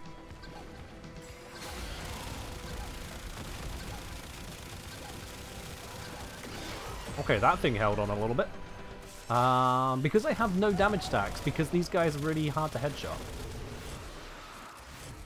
Yeah, that is a problem. Can I... Maybe I shouldn't have brought a deadhead weapon to an infested one.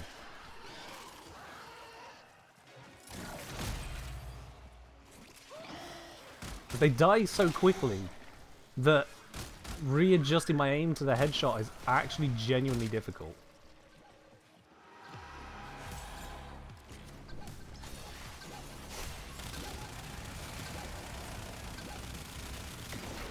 They're still resistant. Have I found another way to scale 4 other than Strength for Arcane Crepuscular? What other way do you think there would be, Centaur? It's not melee. And it's an ability which scales off strength. Demo unit coming in fast. That thing blows And and you crits. can kiss a conduit goodbye. And also Crepuscular honestly just isn't that great for it.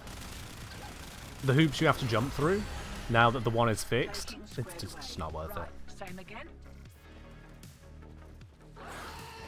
I'm happy with Impetus and then something else, rather than doing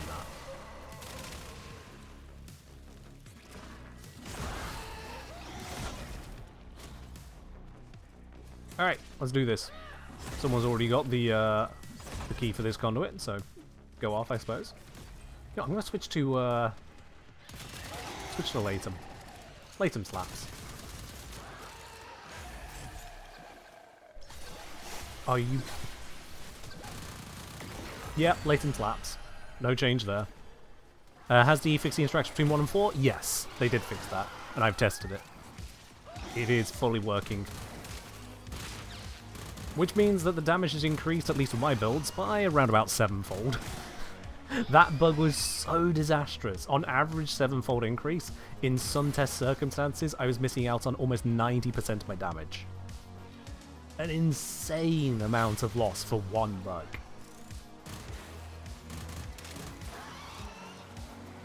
But it fixed.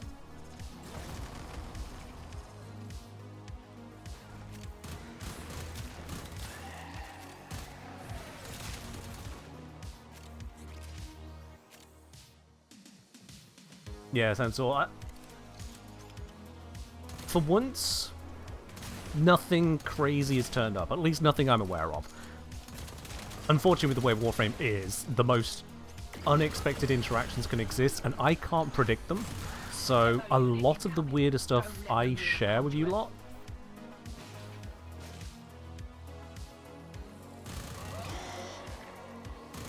If I shut the door, will it drop? There we go. A lot of the weirder shit that I share with you guys in videos and whatnot is because someone else probably discovered it, or at least gave me a hint to look in that direction. Rarely do I find the absolutely bonkers what the fuck interactions myself, because I'm just not going to look in that direction. There are some things that I will find by myself, like for example finding the bug with the stack decay bug all those years ago. And I found that because I was trying to figure out what was going on with a specific interaction with the Felarks, because I was looking to do a video on the Felarks, which I never actually got around to doing. One more round, what'd you say? And damage stacks were breaking for me in the simulacrum, and it took me a while to figure out exactly what the cause of that was. And when I found it out, I then tested against other things, opened up a whole can of worms, and did a whole video on it. Because I was like, fuck it, if I'm going to have everything this broken, I deserve to at least get something out of it. I haven't been checking. What relics have we got so far? Damn. Yeah, we need Neo P10. Torment is somewhere, tormenting someone.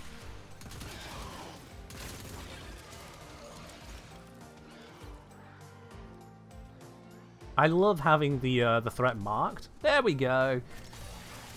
And the players have to do it for the game. Where did he go? There he is. Alright then. And death. Not quite instant, but near enough. Let him go burr.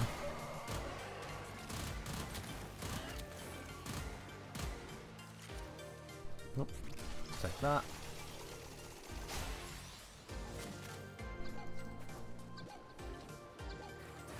This is a really awkward map layout we've got this time. You can get some nice cozy ones, nice open spaces, easy to work with. This is not one of those ones. We've got a really shitty tile set here, not gonna lie.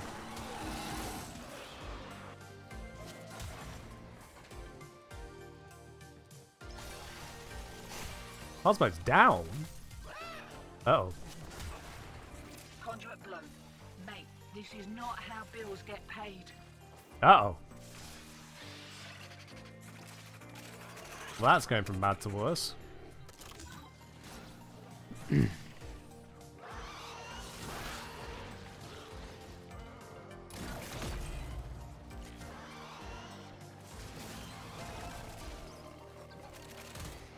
I need this charge. Look at me. Damn it. Where target? Where target? Where target? Where target? Where target? Yeah, we'll just kill it manually.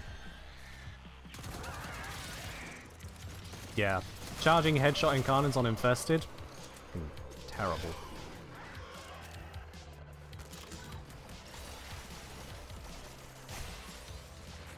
Is this St. Aries? I mean, it's still some nasty tiles. And also, we've got this as a connecting room. Sometimes you'll get them side by side.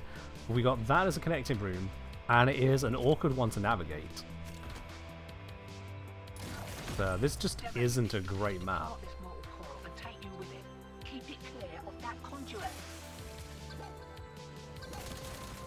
Okay, that's charged. Easy one to charge on. Oops, I think I ran out of some buffs there. Neo V11. Again, the Varuna one, not the one we need. No.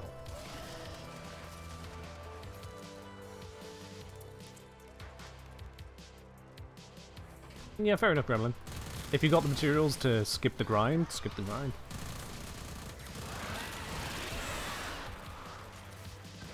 Yoink! A fire rate boost on my Latum? Alright, if you insist.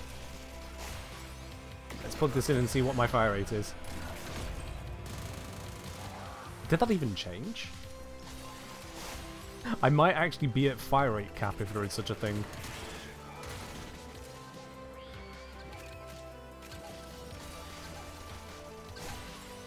Hi! Please slow down. Jesus, slow down. There we are. Cosmo's down! No! Where is Cosmo? I think I am reviving the wrong thing. Cosmo's alive. It's fine.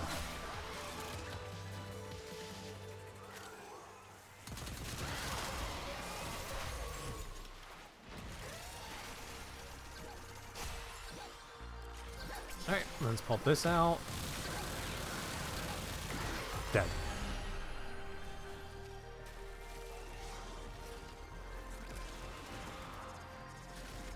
Not big surprise. Key is still required for this one, so let's move in its direction while seeing if we can get a key on the way.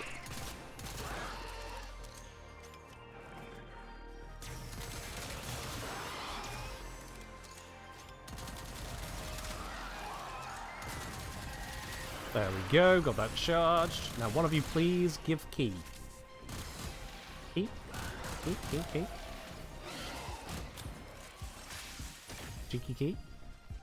Oh, someone else found one. That's fine then.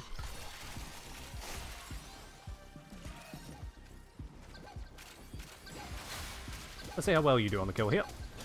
Oh yeah, that's a good kill rate. Nice. No allied called Neo S20. Really? no man. Care for another kick at a contract? We're getting all the ones we've already opened. Bruh. We go again.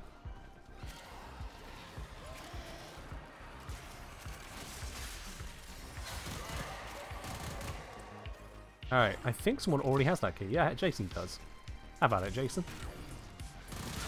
You are well prepared for this. I will grab this key. There we go. Energy drain!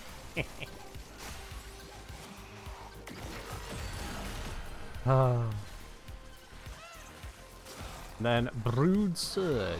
That's probably just for the best. Incoming Violence.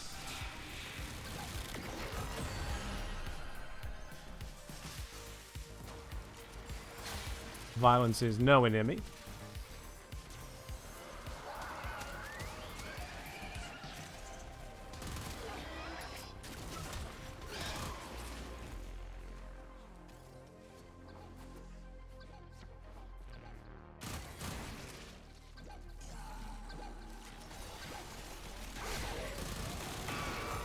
There we go.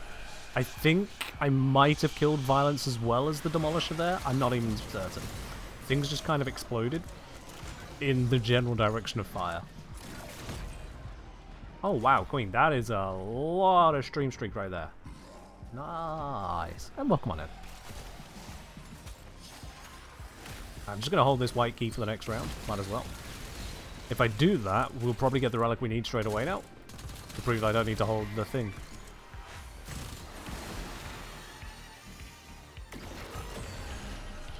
Conduit's about to reset. Feeling lucky? Oh, fair enough, Tomo.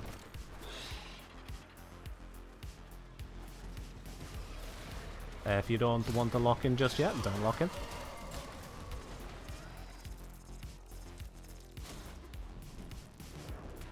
Alright, oh, I didn't actually pay attention again. Really? Okay, let's go turn this one in and continue the run. Good room is awkward. A hop, skip and a jump. Let's plug it in. There we are. Every single damage stack has vanished. I'm not even going to waste my life trying to fight it right now. As much as I'd probably kill it. Not having damage stacks is real bad. Now.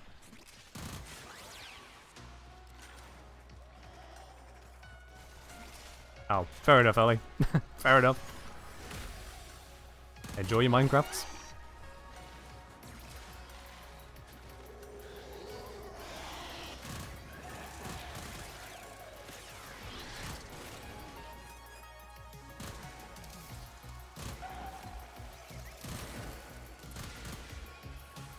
Demo unit looking to depart this morning. Energy drain. Keep it clear of that conduit. I am once again completely unfazed. Alright.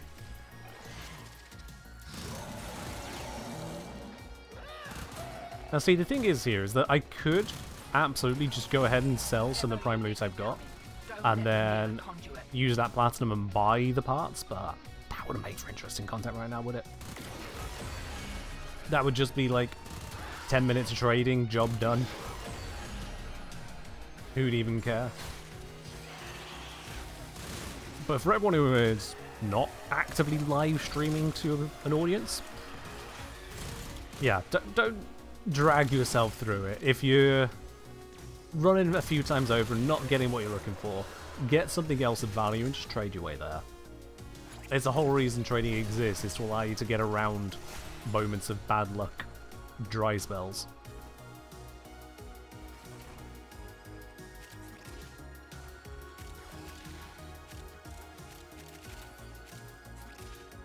Oh, I appear to be holding a key that is, again, not needed right now. That's fine. More likely we'll get our asses handed to us.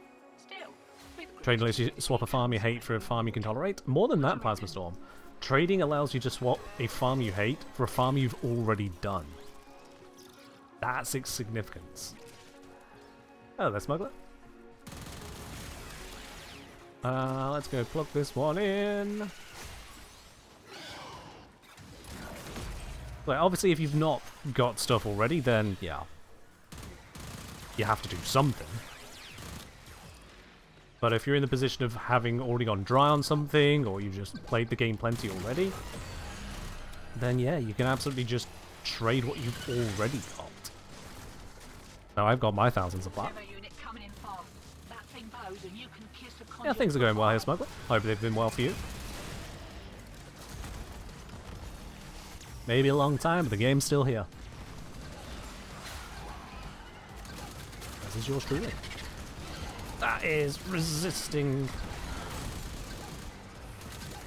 Oh, I think I missed that entire spray with that bullet jump. Oops.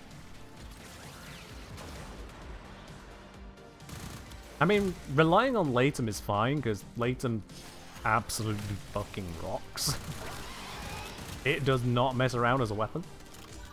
So if you don't want to go through the process of getting Torrid and Carmen, you don't have to, honestly. I don't actually use Torrid. Despite all of its power, despite that it doesn't need headshots to charge, despite every reason people love it, I just don't really use it.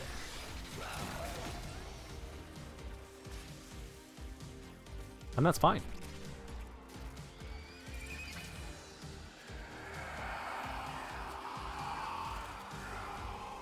Yep, hello.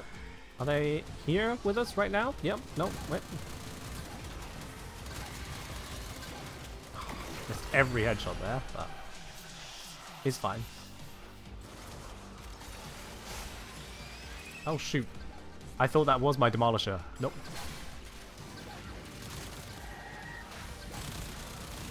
There we go. Whew. Alright, got it. Are you crazy for thinking Boring Carnage is just a better Torrid? Probably, yeah. But hey, if you enjoy it, you enjoy it. Again, I didn't pay attention to Relic.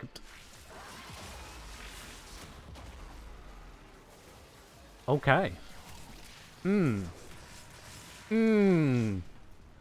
Lovely, lovely drop rates. Juicy. Yes.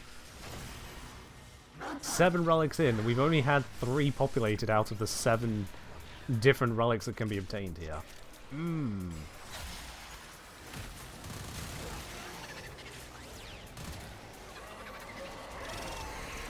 Alright. Oh, someone's triggered the next one. That's good. I have a key. Let's go plug this in.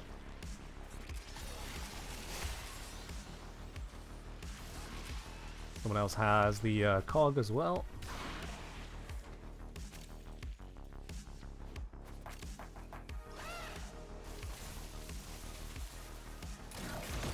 Alright. Where's my one coming from? I don't know. I've got a 5-meter marker pointing at nothing. So I'm just going to hang in the air until I get another blip. Oh, there's my blip. But there's also a blip that way. It's probably this one.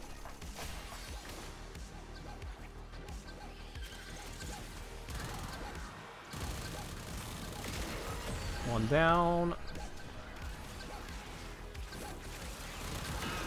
2 down. 3 down.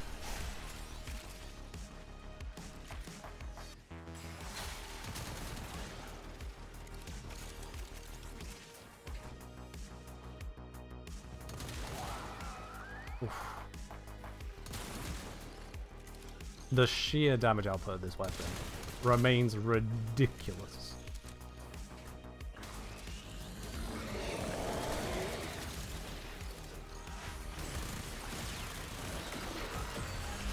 That's 4 down. Alright, well, there we go. Neo N24. The hell even is that? Another of the same. God. Bruh. Half the relics have been that one older relic. Good snore. No.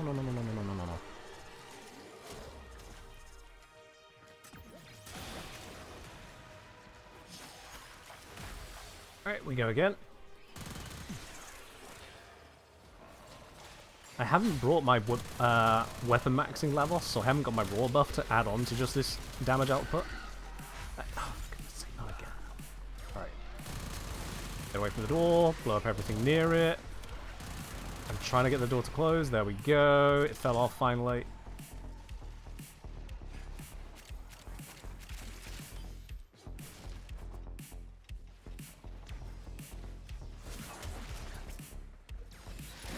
Ah. No sign of where my target is. I'm going to guess they are coming in from this side.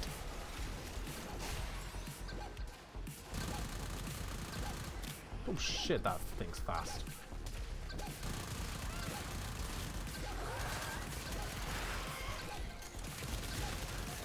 Where's the headshot? Alright, it's dead. No! Oh, just about caught that one in time. The enemy speed boost otherwise would have been on them for the entire round. That would have sucked. Just gonna hard tank that toxin. That was winning.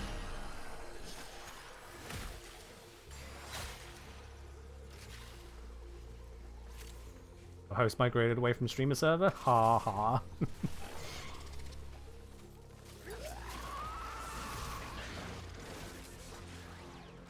No, clearly I'm supposed to be here for some reason, because one of the very often frustrating adages I was raised on was not always getting what you want can be a remarkable stroke of luck.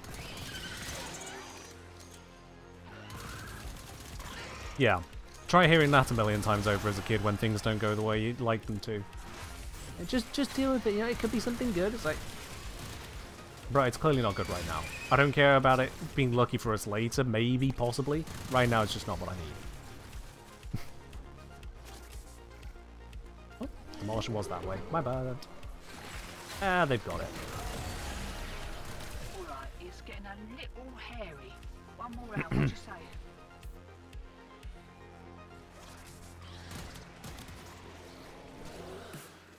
Hello, Angst. Are you going to teleport next to me or someone else? Me! Sweet!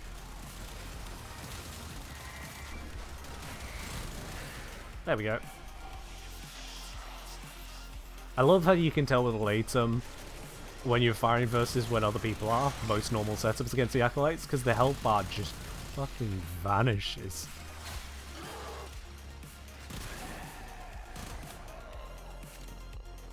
It's so strong. You know. Stretch a little bit. I've been sat solid on this mission.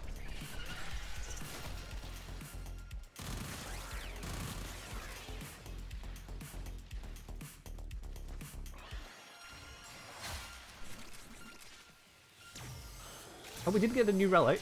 Might as well not have.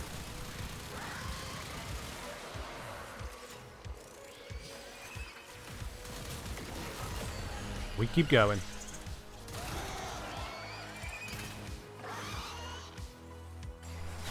Again, I'm just hard tanking the toxin because Lavos. This spawned right on me. What a...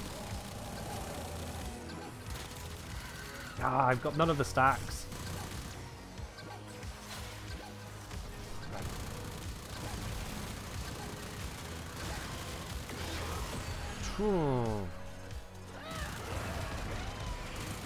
That one is a very resilient demolisher, not gonna lie.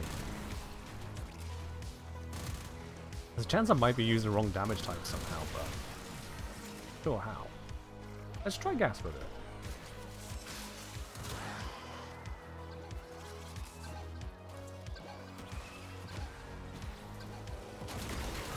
Nope, worm's just gone down. With worm.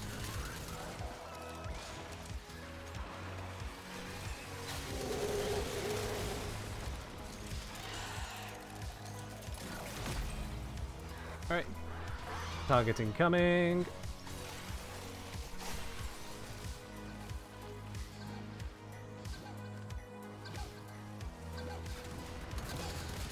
Oh, I didn't switch this. I think I put all those shots into Jason. Jason stood in front of me and just ate the lot. Ah well.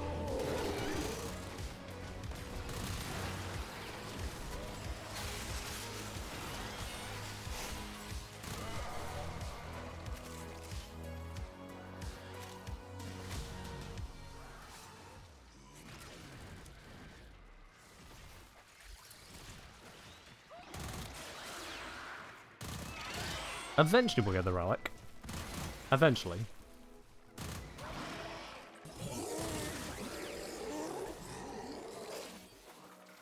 Oh, the amount of pain saved by right back, say.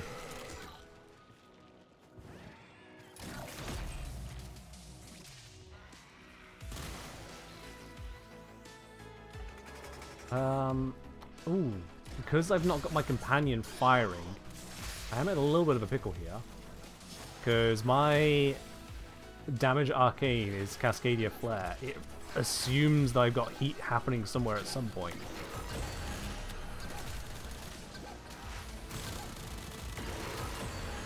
But if I infuse gas, I'm not really applying heat procs. I don't know if I have a modded at all on this gun. That is a slight nerf to myself. I do need to be aware of that.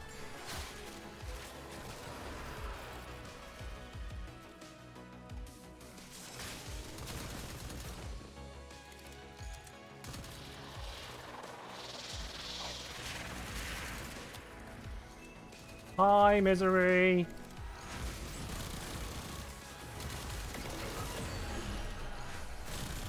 Bye, misery! 4 applies heat too? It does, but not enough to be consistent for what I need it for. Flare runs out far quicker than the cooldown comes off on 4, and I'm not casting it off cooldown either.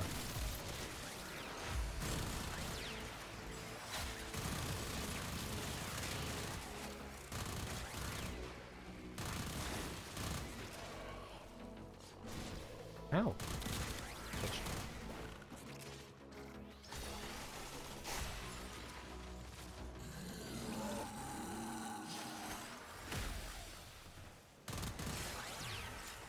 Now, if I stick with heat normally, and then just switch to gas, the occasional demolisher, it'll be fine. This one's got an enemy speed boost, so I'm gonna try help out with that. Slow it down. And then gas. Oh my god.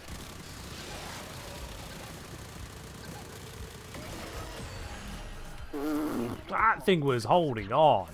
Got another round in ya? Good god. Have they done something to the stats on that demolisher? Because that thing was tanky. Also, have we got what we needed yet? I forgot what one we're hunting for. Ah! P10, we have got it. GG. Oops, I hit caps lock at some point. We finally got one. We got Overguard from Protector. I mean, that's just rude. But even once we're onto their health, it still felt tanky. Just one relic? I mean, one relic is all you need to get it. Why farm up an extra one when you may have already got what you need, you know? It's faster to leave the mission, try the relic, and come back again if needs be.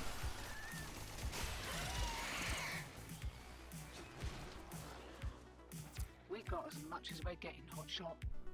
Especially when you consider the relic has a 1 in 7 drop rate. If you're continuing, you could just be bashing your head against the wall for nothing. Why do that to yourself?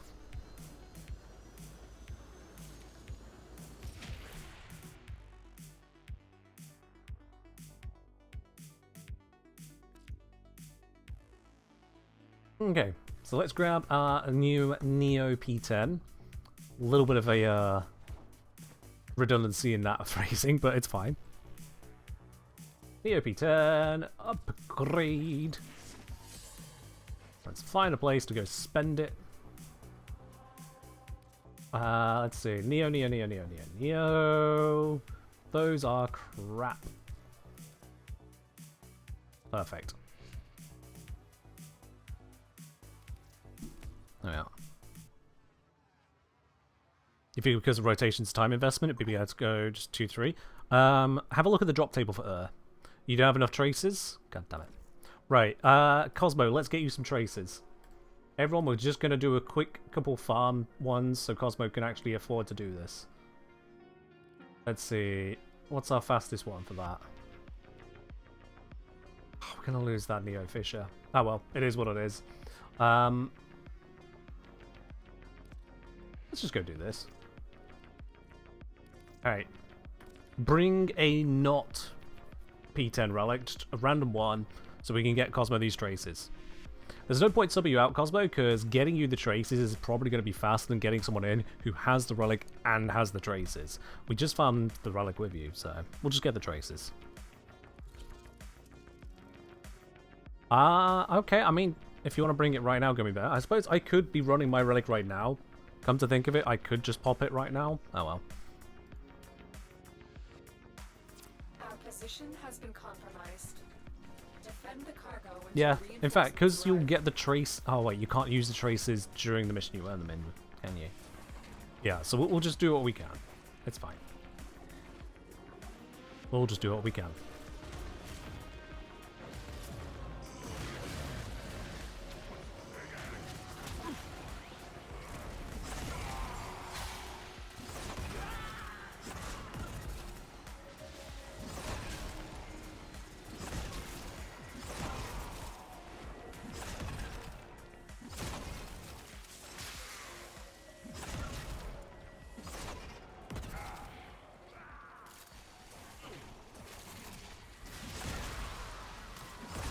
Nice, lovely, enemy-dense environment where all enemies are basically one-shottable by just existing. That be low-level missions for you.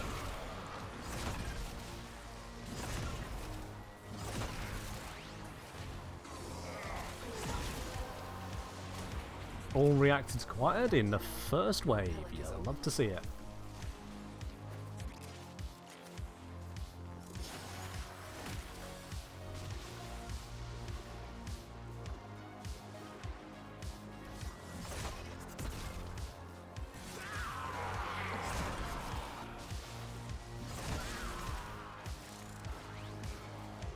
That's not a way through. I'll go through there.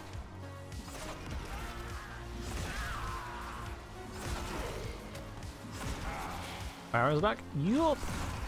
Yeah, I think D said they had to rerun Barrow this week because of issues of iOS last week, I think it was. Or was that last week and I'm really losing track of time? Could have been.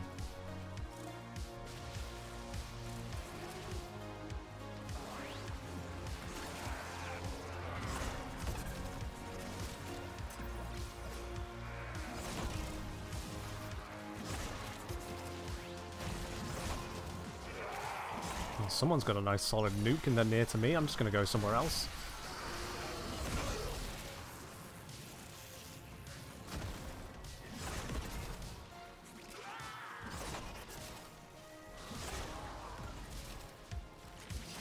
The nukes are all around me.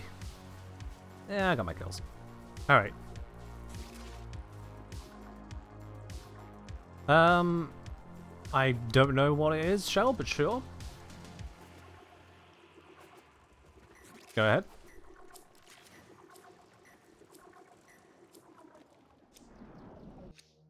And what do we get? Nothing we were looking for.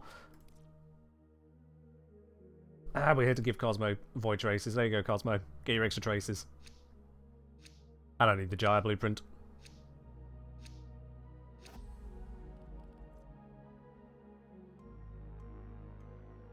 For a brief moment, I thought this was the relic we needed. I was like, you're kidding, we get that here? Cosmo, have you got enough traces? I do kind of need to know that.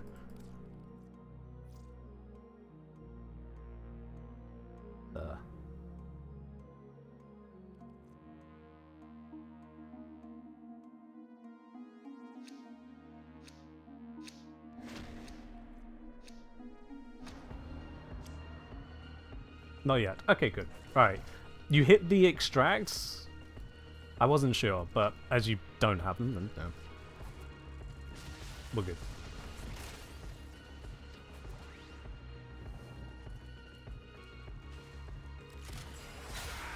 Alright. Back to the obliterating. You forgot what you're doing? Oh, that's normal. That is very normal here, don't you worry.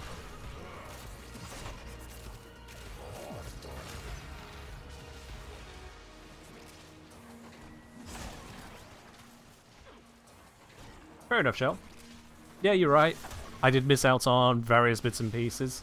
I did also miss out on some problematic moments in Warframe's history, so you know what, that's okay.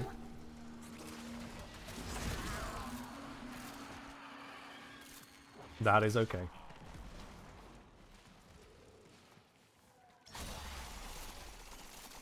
The only bits I really care about missing out on is the stuff that has no reason to have been removed. Story stuff. Because, to be honest, for all the crap that Destiny gets, and rightly gets, Warframe isn't immune to that discussion. Warframe doesn't get away with it. There are storylines, story beats, even story beats introduced after I started playing, which are gone, missing, nada. That ain't okay, as far as I'm concerned. And whatever the reasons devs may give for that being the circumstance, designing what they do in such a way that they would have content that goes away is still the problem. Yeah. But say la vie.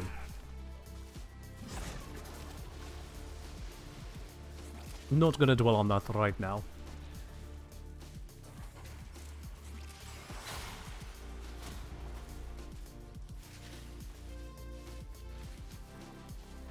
Let's head into that new location. Send out a big old gas wave.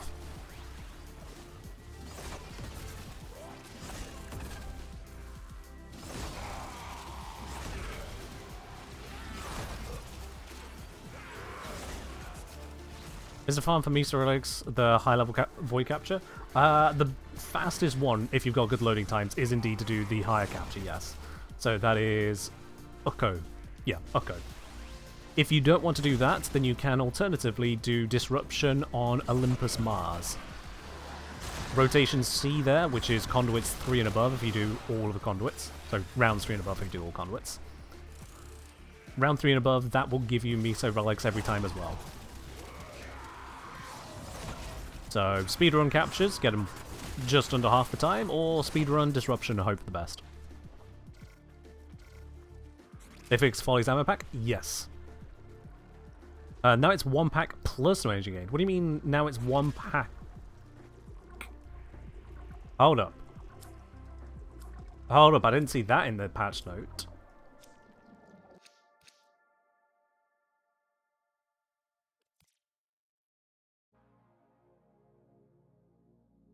DE.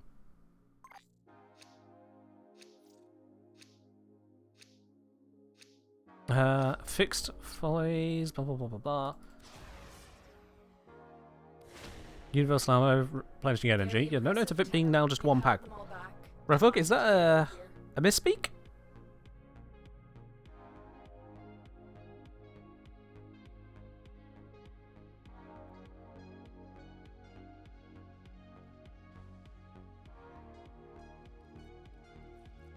Alright, Cosmo's got enough choices for the relic. I don't actually have the relic anymore now, because I spent mine and we didn't get it. But yeah.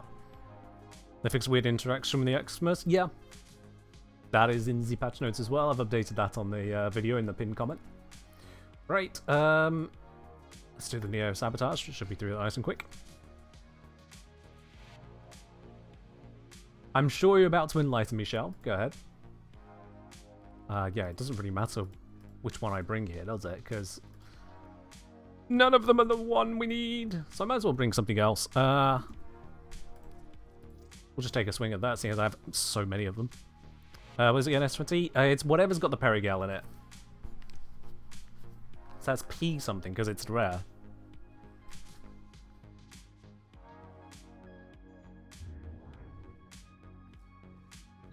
The P10? P10, okay.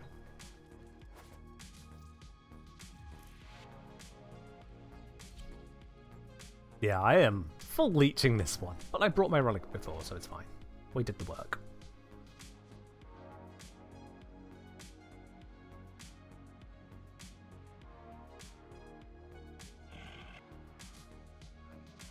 We need to destroy the reactor. Your target Let's is crack the system this. mainframe. There we go. Deliver the payload.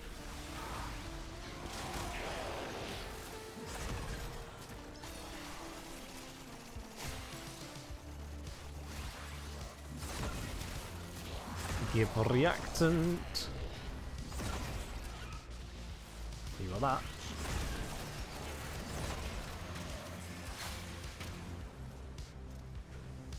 It's here. Are we all inside? I guess so. And slam. Oh, slightly mistimed that. Hit nothing.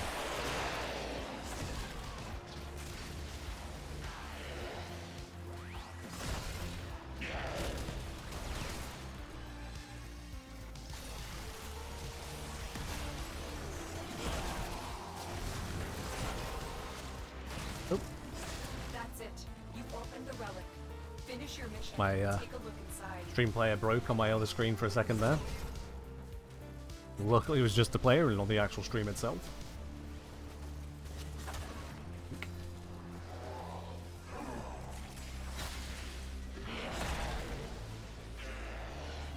It wasn't stream? Good to know.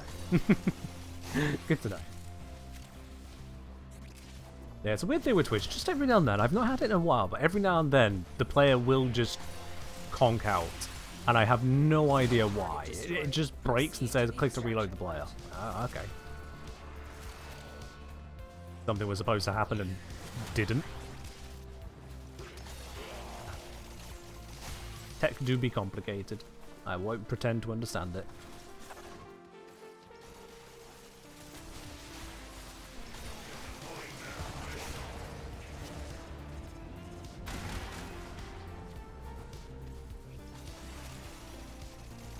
And we are extracting. Fingers crossed, we got 3 people with the relic, so we got decent odds. Yeah, why did I say anything? Alright, never mind, let's grab the Cedo piece again and keep going. Gotta need to go get a new relic.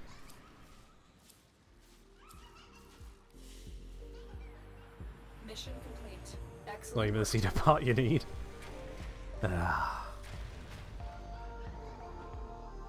Well, back to the relic mines. Let's mix it up. Let's go do the capture instead. Let's speed our way through that. If we all equip our fastest frames, we should be able to obliterate it. I'm actually going to switch over to Wukong just for the easy flight.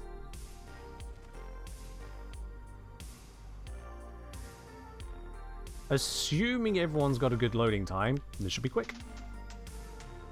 Big assumption, I know, but we should be fine, right? Yeah, Wukong, Titania,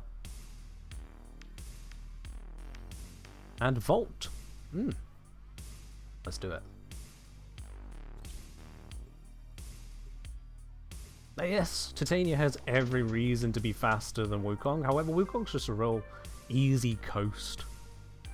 Don't slam into walls anywhere near as much with Wukong, and that works for me. You are here flashbang, to why? find our target and bring them to the extraction point. Happy hunting. There is a sanctuary target here, Hunter. I sense it. Track it. with the Target signature scanner. Don't let it captured. escape. Let's go. Success. The captive is safely in our hands. Congratulations, Tenno.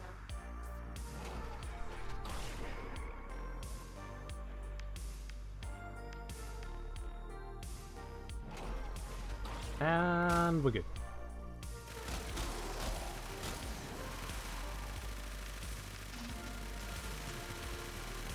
Gods. The noise.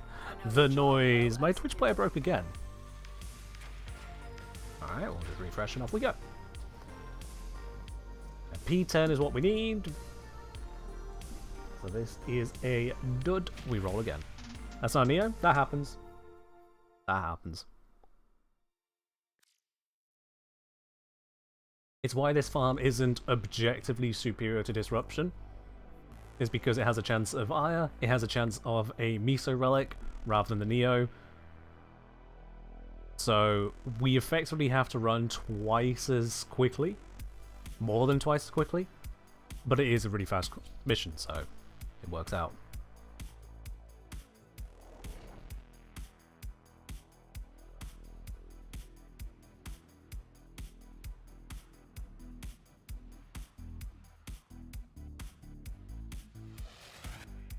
We received intel that somebody vital to enemy operations is here. Find them and capture them.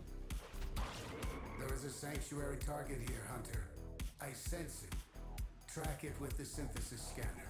Don't let it escape. And Shell, that might be a reason for more complicated mechanics to be removed from the game, but it doesn't cover why storyline is removed, or why it was designed in such a way that it would be removed. And that's where I hold the issue.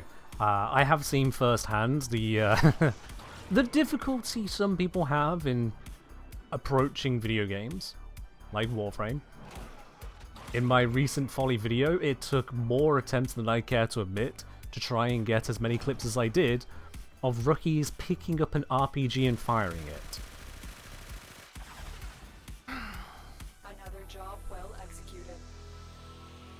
You would think the difficult bit would be noticing that it is there, but that was not the difficult bit.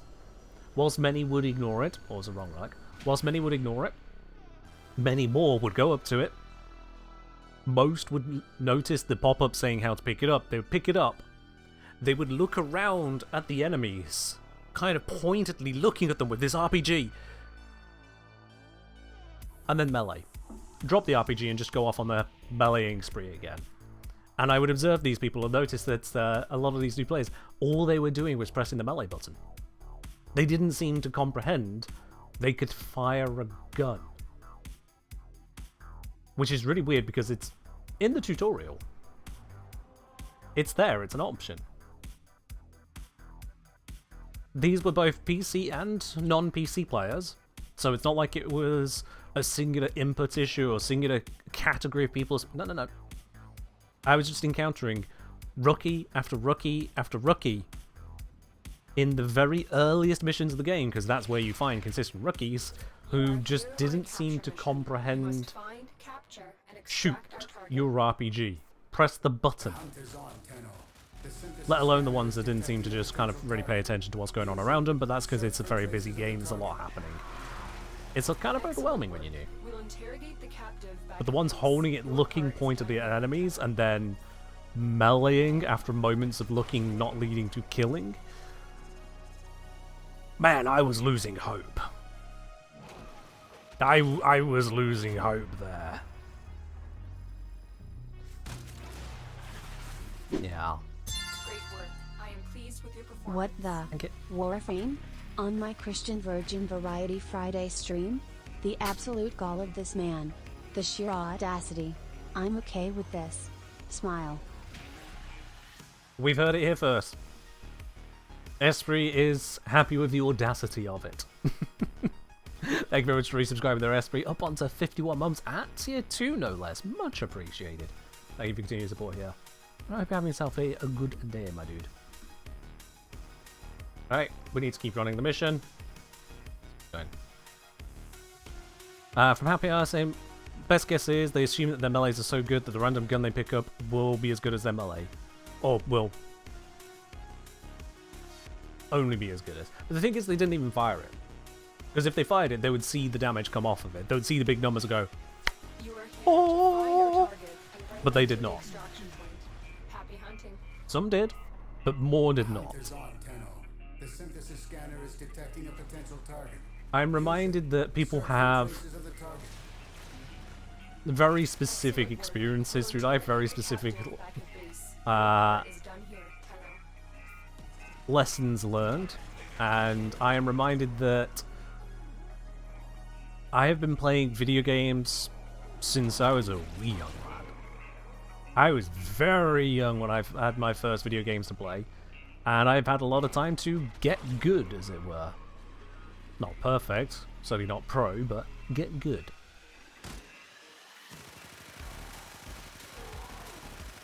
But I do apparently continue to overestimate the capability of the lowest capable players. Also, P10, we've got the one we need. Let's give it a roll again. Cosmo, you probably don't have the traces for it, but we'll just send it as is. It's fine. There'll be 30 minutes of disruption. Yeah, the odds rolled in our favour this time. As it turns out, the average player isn't that good. No. The average player is actually plenty good enough. The average player is good enough. What the? Oh, that's... Yeah, that new thing. That's really what I was looking at there. Do I have to claim it? Yes. Okay. Fair enough. Didn't realize that. My bad. No, the average player is perfectly adequate at this game. Perfectly adequate. It's just the bell curve has quite the tail. And when you add in the number of starting players and how easy Warframe is to access, how free to play it is to access, yeah, you encounter all sorts. That's just how it be. Right then, P10, there it is, upgrade it, crossing our fingers with it, slam it in, switching frame whilst others pick their bits, there we go.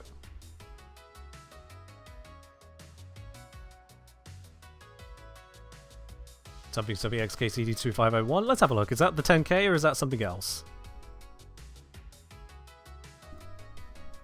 2501. Oh, that one. Yes. Yes. And to quote from the XKCD, this one, average familiarity, say silicate chemistry is second nature to us geochemists, so it's easy to forget that the average person probably only knows the formulas for olivine and one or two feldspars. And quartz, of course. Of course.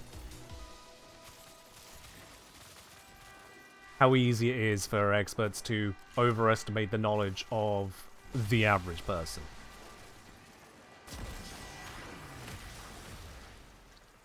But the fucking fire button? Someone who studied geology, does that make sense to you? Yes. Yes, it does, yeah. At the same time, I don't expect the average person to know those kinds of formulae, but it's pointing out to absurdity. Yeah. What's the course formula? SiO2. Silicon dioxide.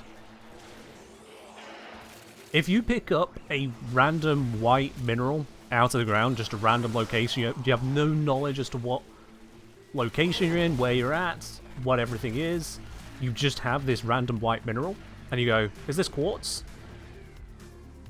The answer is probably yes. The answer is probably yes, so you're fine.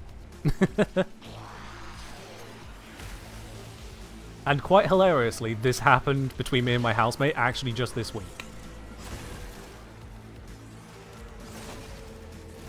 One of their colleagues saw a rock on the ground. Wow, turns out to just be mineral. But they saw this on the ground, they grabbed it, they went, oh, that's nice, handed it to my housemate. Went, oh, thanks. And they brought it back to me wondering what it is. I guess, I don't know what it is, you're the geologist. I'm not, but whatever. I study geology, I'm not a geologist. You're the geologist. What is this? Is it quartz? Went, yep. Don't scratch the window with it. And I said that as they were going towards the window. They said they weren't planning to scratch the window with it, but as I said it, the thought then crossed their mind and they raised their hand up to scratch the window with it. No. Just no. It would scratch the window. Don't do that. Bad. I have a piece of paper saying I could be a geologist if I wanted to. I don't know if I even have that, I'll be quite honest with you, Happy Hour. That degree did not go well for me. Yeah, I passed. But, fuck all of that. Yeah, just no thank you.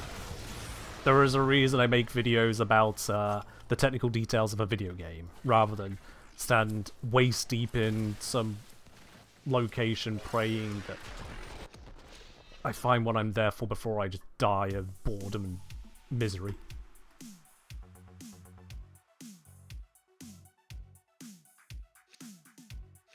It's been over a decade since I completed my degree. I still refuse to oh damn, we just didn't get what we wanted. Yeah. I still refuse to show my dissertation to anyone. I just refuse. It's that bad.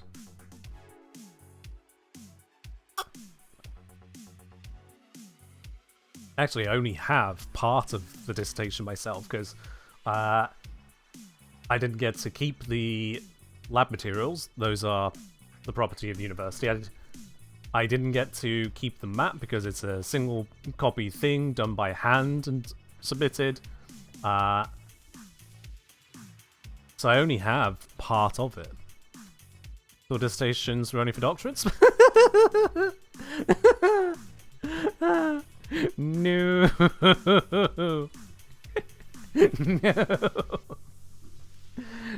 No. So the thing with dissertations and degrees and just the workload of various bits is that they're not equal neither between degrees, even within the same university. What I had to do for my dissertation, which was a 40 credit module out of the 120 credits for that year, so absolutely had to pass it. There was no in between. It was pass or lose the entire degree. For that one module, I needed to do 6 weeks of field work, and in my case, 6 weeks of field work in a foreign country. On top of that, then bring back samples which I would send to the lab for processing, and with those processed samples, then do further lab work on those samples.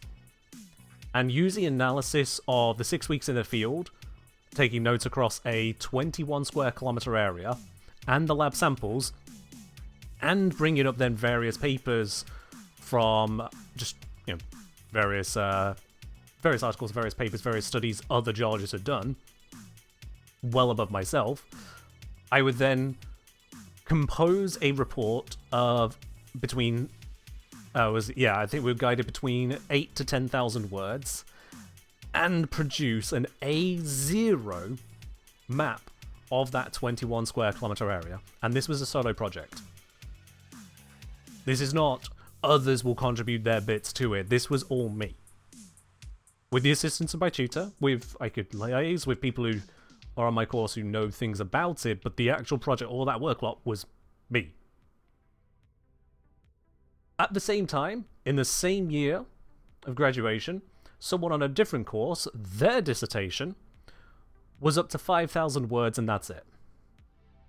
Those 6 weeks out of their summer spent in some location just trying to find every rock outcrop they can and piecing it together. No extra work in labs that has to be submitted separately as part of it. No field notes to be submitted. No map to be created. 5,000 words. To my... was it 7,000, 8,000, and the rest. Wild. Yeah. Happy I say all I have from their degree is a piece of paper from a college that's since gone bankrupt. Thankfully, my university has not gone bankrupt. The country would probably explode before that happens, given the nature of that university. But yeah, I've never used that degree in any substantial manner. It's not been relevant to any job I've done, and what I learned during that degree has mostly been soft skills, and dear God, this is not the right topic for me. Not in a vocational manner. And if anything, that should be solid for anyone who is currently at university and going, oh dear God, what am I going to do with this? I hate it and my life is over, or anything like that. And I know there's plenty of people with that experience. It doesn't end things there. I also, unfortunately, went into a bout of depression. Not a small bout of depression in the second half of my degree and beyond the end of university. And so it really took me a lot to get going and move forwards. A lot of introspection, a lot of finding my feet, understanding what it meant to find my feet alone doing so. It was rough. But you just keep pushing forwards. You keep trying different things, and it led me down the roads I've gone down to get to where I am. I have experience now in the lower rungs of retail. I have experience in the call center, the lower rungs of that. I have experience in a few other fields connected to those, and then others which are disconnected from that. And now 6 years of running my own business as a content creator. Or he's coming up on 6 years.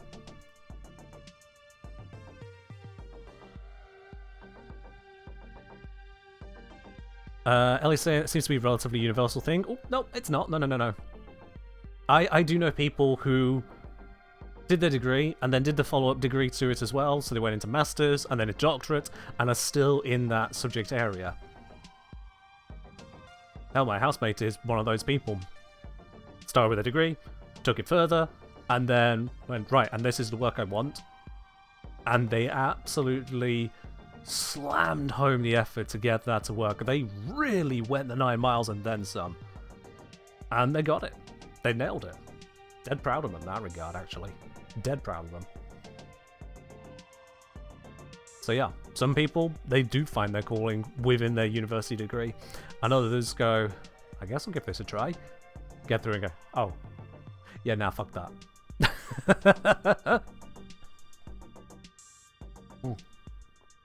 Absolutely. Everyone's got a different experience in that regard. Everyone's got a different experience, and that's fine. That is completely fine. It's not about does your story match someone else's. It's about are you making sure your story is moving forwards? Are you doing what you can do? Not what others can do. And so long as you are doing what you can do, whether that is a lot or a little, given your circumstances, be it physical health, mental health, financial circumstances, familial circumstances, legal circumstances, whatever, so long as you are doing what you can do, month by month, who can say more? And I specify month by month. Not week by week, not day by day, month by month. We received intel that somebody vital to enemy operations That's enough. is here. Find them and capture them. Why did I choose to do geology? So, it's a little bit of a complicated one, but what I can basically sum up as is that geology was made available to me as a subject earlier on. Complete. So I studied it at a much lower level, Well done. what in this country is called GCSE, which is the General Certificate of Secondary Education. It is what is taught to students between the ages of 14 and 16. Wrong turn. And then I followed up from there into the next level of education, into what we call A-levels, that is for 16 to 18-year-olds, typically. Typically, I must stress. And out of the subjects I had access to, it was a Great work. seemingly solid option. The adults in my life thought it was a brilliant option for me. Out of the options I was looking at, I was looking at 3 main ones for going into university. I could go into geology, into accounting, or into computer science. Those were the 3 that were standing out to me. I was told in no uncertain terms by my parents that, this is a little offensive, that everyone who is an accountant is boring as shit. At the time, I didn't realize just how ridiculous a claim that was, given that my nan is an accountant. So, I mean, wow, guys. Wow. Oh, that doesn't get back to anyone. Anyway. And in terms of computer science, my career advisor and my parents were against that. They suggested, no, geology is the better pick for you. What's weird is that every single one of my friends knew better. Every single one of my friends said, no, dude, that's stupid. We received intel that somebody vital to enemy operations is here. And for Find them one and simple capture them. reason that should have been obvious, because even I agreed with them at the time, I don't enjoy fieldwork in geology. Excellent. I don't enjoy it. We'll interrogate the captive. I despise it. Your part is done here, Kenna. As someone who has, at that point, already years of geology experience in education, and then was coaxed into the degree for it as well, totaling 7 years of this same damn subject. I despise the fieldwork. And that's a big damn part of it. Another job But I trusted the adults. That's where I was at in life. I trusted the adults to know better. That they had my best interests at heart. And when every adult who could weigh in said that geology was a good choice, I followed them up on that. Now, in hindsight, all of that was wrong. All of it was wrong. It's one of those things that comes up of, if you could send a message back to a younger self, what would you tell them? Some people might expect me to give my younger self reassurance on things like sexuality, or to point out certain people to avoid, and various things like that. Nope. All I would need, if I could send a message back to my younger self, and I could verify as my younger self that I'm receiving a message from older me, all I would need would be 4 words. Do computer science. And then a word to verify it's me. Because yes, even at that teenage, of course I was nerdy enough to come up with a code word to identify myself. Should I ever get access to time travel?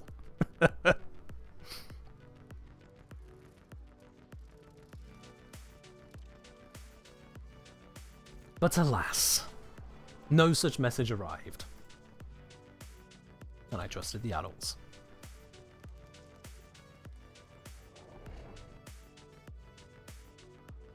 So yeah.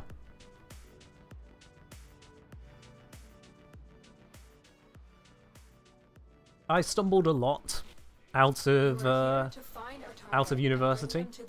I stumbled into, by pure connection, of just knowing the right people, I stumbled into and I use massive inverted commas on this, an internship with an upstart game dev studio. And by upstart I mean 2 computer science graduates who had this idea they could make a game dev studio happen, took on another computer science student as a unpaid intern, and that person had spoken to me about it and got me in touch with them, and they went, yeah, sure, that's great, yeah, let's bring you on as well. That was an absolute calamity. It got absolutely nowhere. To the surprise of no one, when you think about it, that one of the people they brought on board was a failed geologist. To try and make a video game happen, that was the best of plans, wasn't it?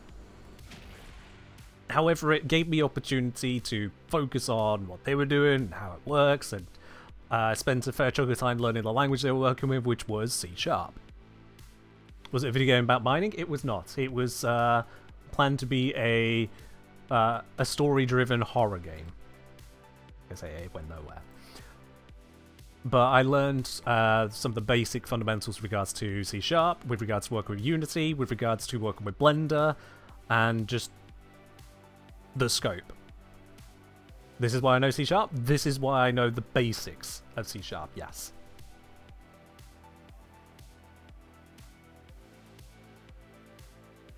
Yeah. A Neo 10 relic? Not the right letter at the start there. Try again. So that was some of it out of university. There was retail, as I've mentioned multiple times, which just has its own experiences within itself there. I got promoted once through that, and then ditched it. I looked at running my own retail venture, looking at potentially running a board game shop with play area, board game tables. Unfortunately, my knowledge on actually running a whole ass business myself that way was too limited. I didn't have the support pathways to fix that, and my best investigations that I could figure were, this is too risky of a venture. There is a high chance I will go bankrupt if I try this. And I'm really glad that's the conclusion I came to, because not 2 years later COVID hit, and that would have bankrupted me. It's the long, short, and entirety of it. The support there would have been for upstart businesses would not have been adequate to have made that work for me.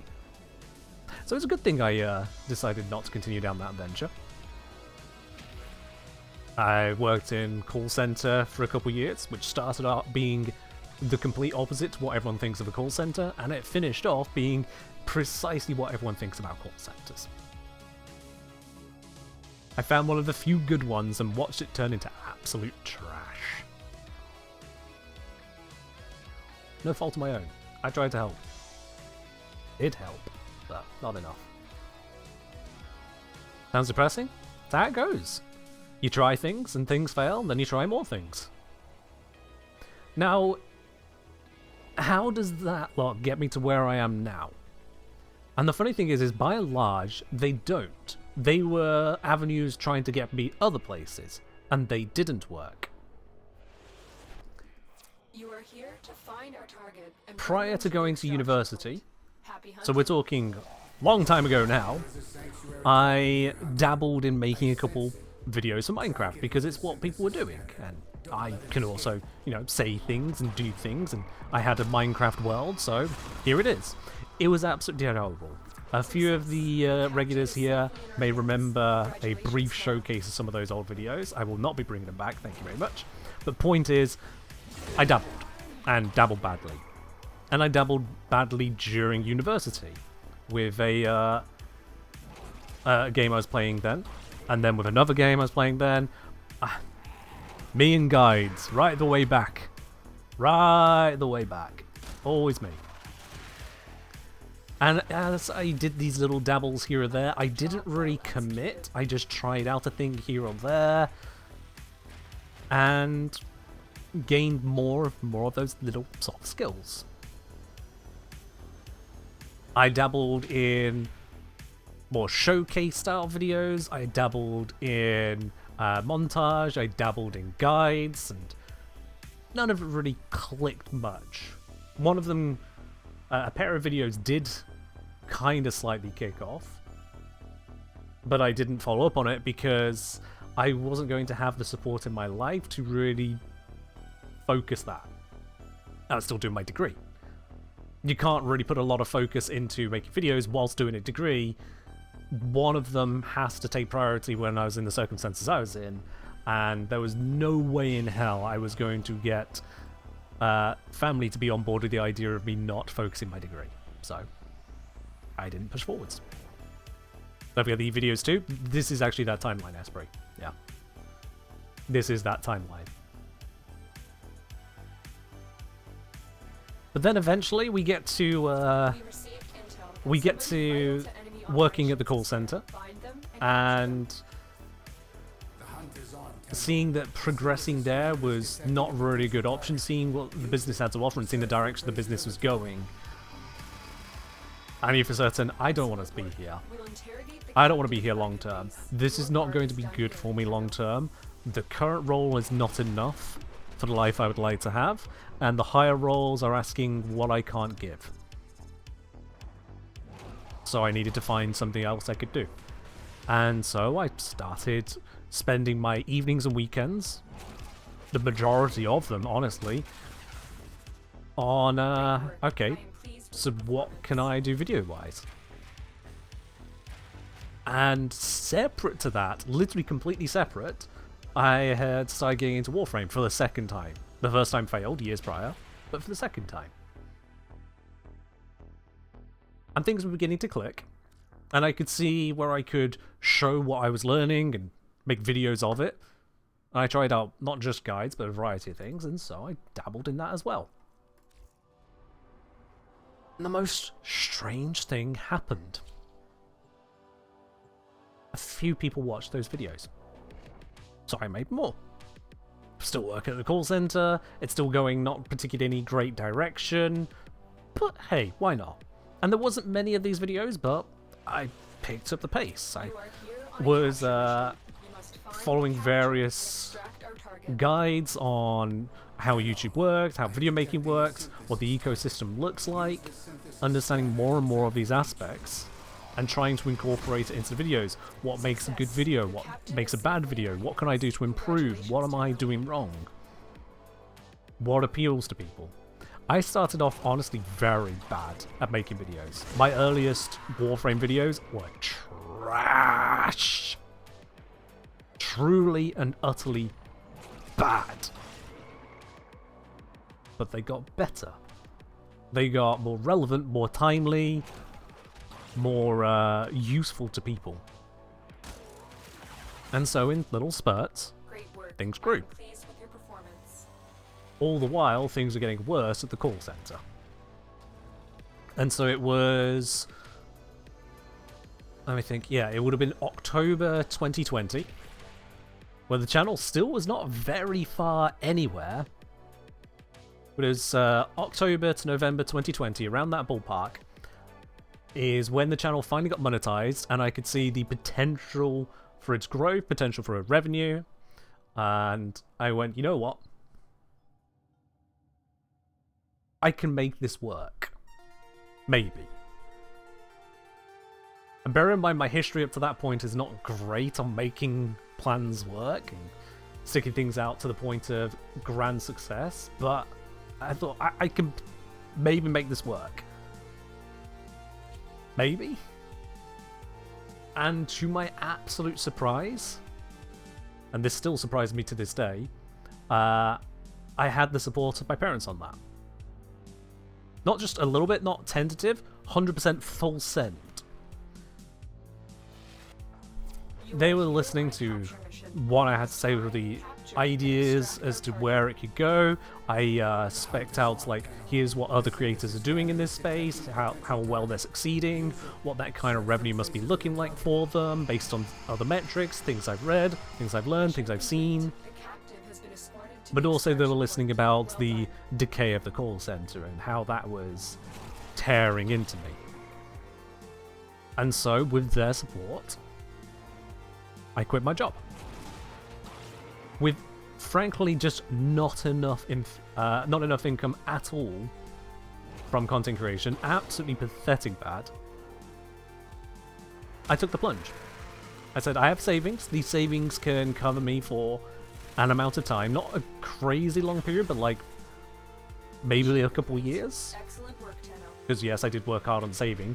The call center, whilst not paying amazingly, I was living very far below my means, and so I could save heavily. Space Cube, welcome on it. And so, yeah, if it were for my parents, I probably would not be able to have been able to have launched this channel like I did.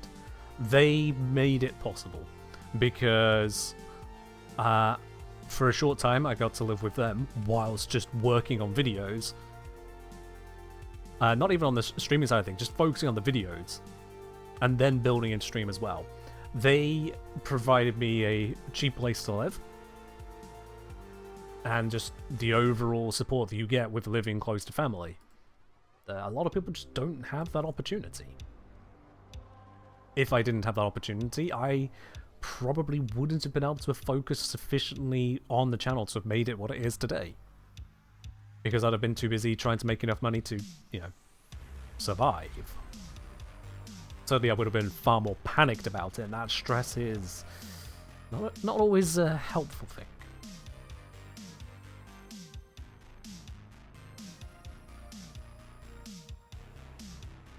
But it worked.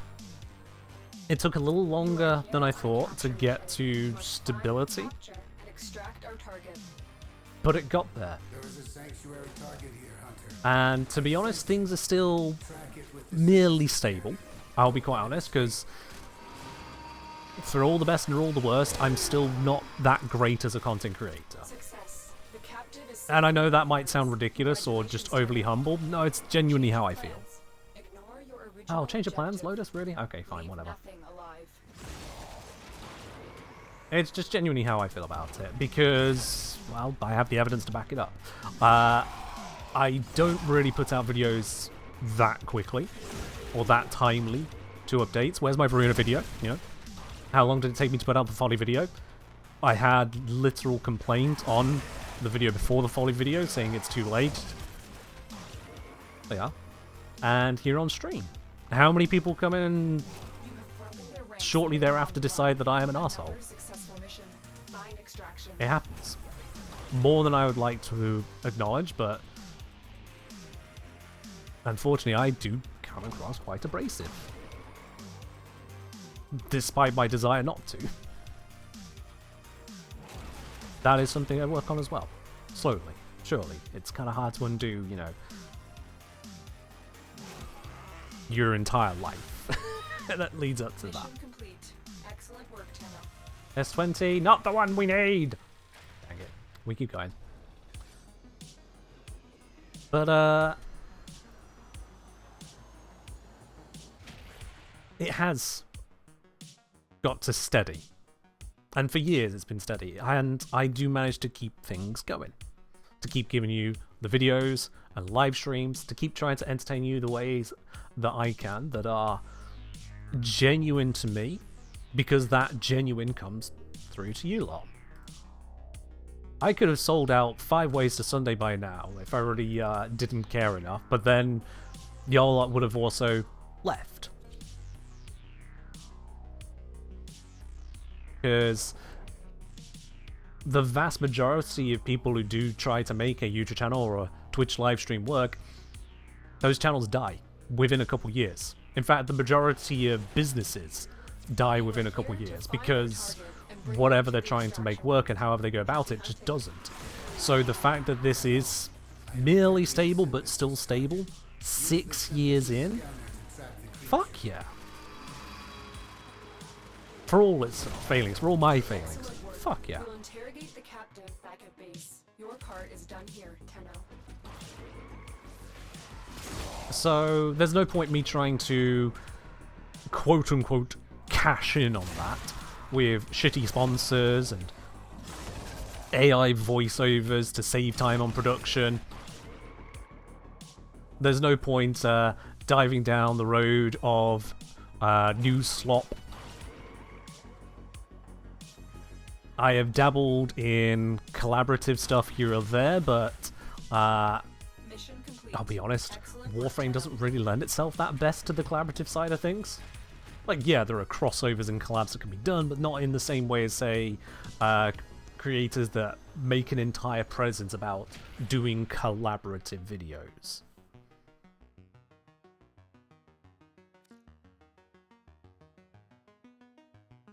Just a different experience with the Warframe creation scene. At least the kind of creation that I go for.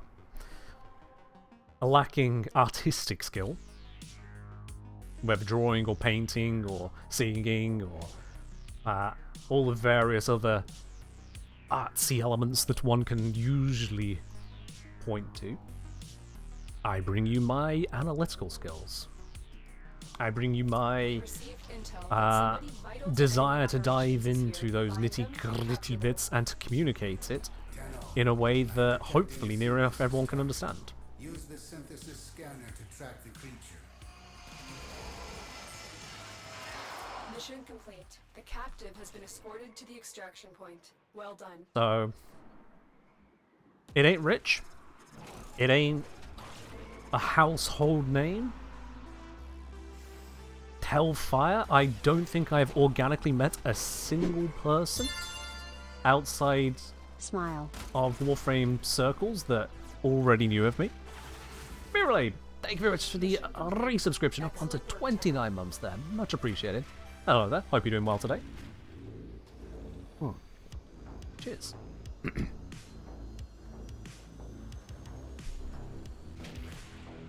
But I keep at it because I can be genuine with it, because it fits my preferred and comfortable lifestyle. I don't have some shitty commute through horrible weather. I don't have super fixed hours of work, which would run anathema to the way I comfortably act. I'm not forced into a horrid 9 to 5, because I'll be honest, starting work at 9 is how I live. Brain no likey that. I'm not stuck working some soulless corporate job or running anathema to everything that I consider is fair and okay. And again, that costs. Opportunity cost.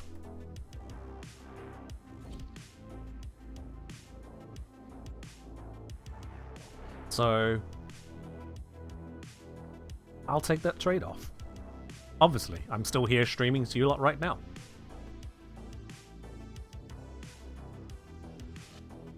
You are here to find Now, a target and bring sure, them to the I extraction would like it if I were a little more comfortable. If my income was comfortable enough to go to Tenacon, at least once on my own income, that would be nice. Success. The It would be captain is nice if I could spare more to reinvest into you lot here in the community. That would be nice. To invest into hiring artists for more emotes, more animations for the subs, to expand product lines perhaps in the merch store, to have a high enough workflow that I could perhaps even get editors in for the videos to add to the production quality, or to afford to take the time to study on courses to improve on myself instead, to give myself those skills. another job Not just well executed. layman's education, not just the bits you can pick up from YouTube videos and guides and tips here or there in the middle of trying to make everything happen, but to really take it further. All of those would be nice. But not if that comes at the cost of being the genuine approach to content creation I have always tried to do here. Pitfalls and all. And believe you me, those pitfalls, I never forget them. If you see me snipping at someone ever on a stream here, be sure to know that I don't forget that for weeks.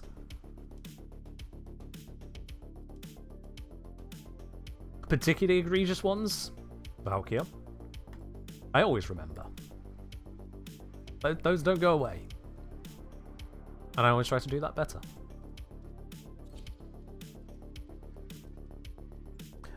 Mikas tries saying, I think it's okay if you have sponsors, Imo. I mean, people are okay with sponsors. The first sponsor I ever took proved that. Annoyingly, if anything else, the first sponsor I ever took proved that. The first sponsor on this channel was a video integration sponsor. It was Raid Shadow Legends. There is a sanctuary Yep. target here, Hunter. I sense The sponsor of sponsors. Raid fucking Shadow Legends. escape. And even then, I only took that sponsor Congratulations, Tenno. for 3 core reasons that okayed with me. One is that I gave the game a quick look first and went, okay, this isn't the worst thing I have seen.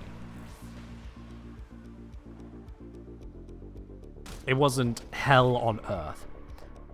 Second is that, thanks to their reputation, I knew that they were good for the sponsorship, as in they were going to pay. They weren't going to fuck me over on it. They were going to give a fair rate, and they did. The agency that they were running through did follow up, and honestly, I've not dealt with a better agency since. They set the bar very, very high as to how they handled it. But 3, the third reason for it is that it was advertising the channel rather than Raid. It was advertising to anyone else. This channel can take a sponsor, is open to sponsors, and will provide you this kind of result. Knock on my door.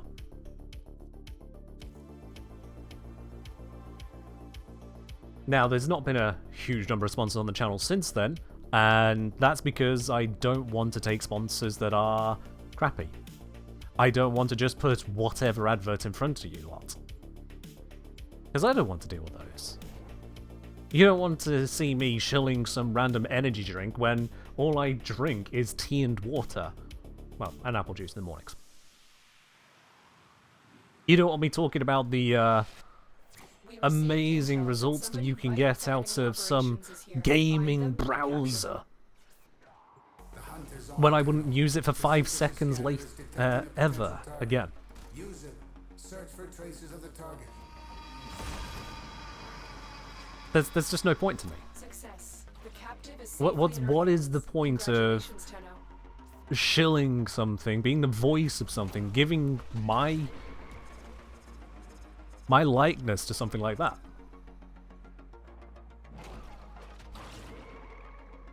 So, pass. I've had a recent reach out. It's like, hey, we would pay you triple your typical asking rate. Yeah, the base rate they opened up with was triple. I would. Oh, let's actually double check that. I think it's triple. It was certainly at least double. Oh, I'm not going to check. I can't be bothered. For you to promote this thing on your streams, I have a look inside. Okay, so what is it they're wanting to promote on stream? And it was a game made almost entirely with AI. The text translation was clearly not done professionally. The voiceovers were entirely AI, and you could feel it. The imagery was AI. And at that point, I'm thinking, okay, so what is it you want me to actually promote here? Do you want me to promote ChatGPT for you instead? Because I think that'll get us closer to the source. Despite them offering... Well, let's see here. If I go into that... Oh, wrong one. There it is. Yeah, despite them offering what I would make in 2 weeks of streaming for just one segment, just to show off their product. No other strict requirements to it. But for that? Why? Does anyone here want to be subjected to that? But again, I am fortunate enough that I am stable enough, and I don't have any dependents, that I can make such ethics-first decisions, such morals and preference-first decisions. I sense it. Track it with the synthesis scanner. Don't let it escape. That's not always the easiest thing to do. And certainly for a lot of people, that's not the easiest thing to do. Indeed, if Warframe weren't quite so liberal with their choice of sponsorships, things would be even more difficult. Perhaps too difficult. So, when creators make a whole song and dance about subscribing to the channel for the first month, or the third month, or the 33rd month, it's because it's the difference between that or promoting AI slop.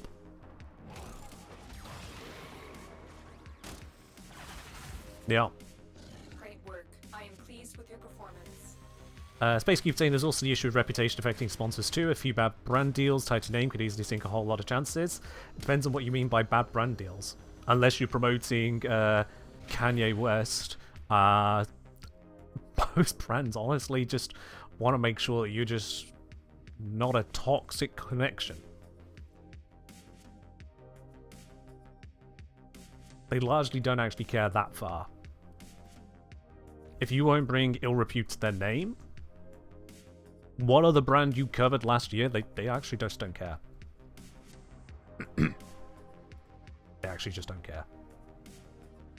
We didn't get the relic we wanted though. I thought I looked, but I forgot. Yeah, no. We go again. We'll keep crossing our fingers. We'll keep trying to get this relic.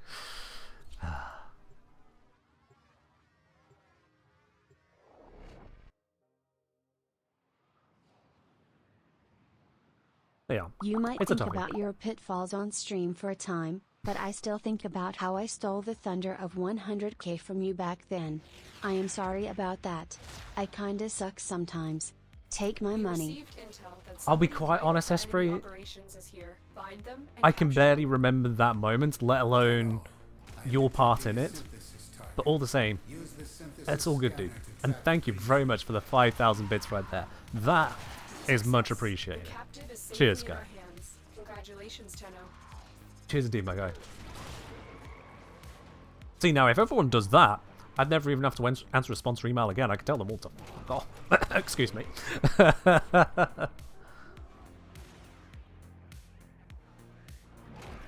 yeah. Space Cube saying it's fair, but it's probably coming from ideas of consumers, not a corpo. Alright, I mean... Space Cube, do you know every single Be it show, be it event, everything that every business you interact with has ever advertised through. Catch you around, Perigale. Take care. Pro gamer, I can't. No, I don't have that kind of connection. If you're having issues with mobile, all you can do is report it to them yourself. I'm not in a position to pass along that kind of thing. Never have been.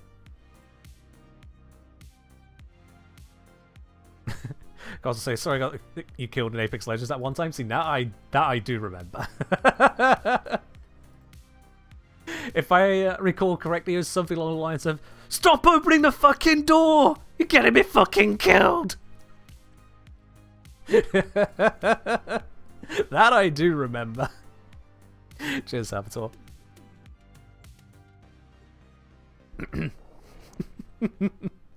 But that was hilarious. That was hilarious. And I try to remember the funny things. And try to cast aside the terrible. Or just the... Nah. If it ain't positive, dispense of it where you can. It's too easy to hold grudges and remember shitty things. Only do so if it needs to be remembered. There are plenty of fits into that category, but we don't need to talk about that. Mission complete. The captive has been escorted to the extraction point. Well done. But yeah. An interesting piece I came across years ago, I believe it was from Devin Nash, was the concept of 1,000 true fans. Now, I don't really like his phrasing of that, true fans, because that indicates a bunch of you are not true fans, but accepting that that's the phrasing used. 1,000 true fans. If 1,000, quote, true fans were to give just $5 of support per month, $5 from 1,000 people, well, that's $5,000 a month. That is $60,000 a year. That is more than most people make on the planet. In fact, that is more than most people make in my country. Don't know about some countries like US. Don't know where your median is, but I know where it is here in the UK. It sure as shit ain't that. So the idea is that you don't need to meet the interests and ideals of everyone. You don't need to be loved by millions, or hundreds of thousands, or tens of thousands of people. You just need to find a niche that reaches your 1,000, as it were. And so that is where the focus for me is. Just give the best they can to this niche we have here. Yeah. Do I think popularity like Marvel Rivals will benefit Warframe? I don't actually know what you're asking there, sorry. You are here to find our target. Genuinely don't know what you're asking, sorry. Happy hunting. There's a sanctuary target here, Hunter. I sense it. Track it with the synthesis scanner. Don't let it escape. Let's go. Complete. The captive has been escorted to the extraction. Come on, Relic. Well done. We just need you to drop.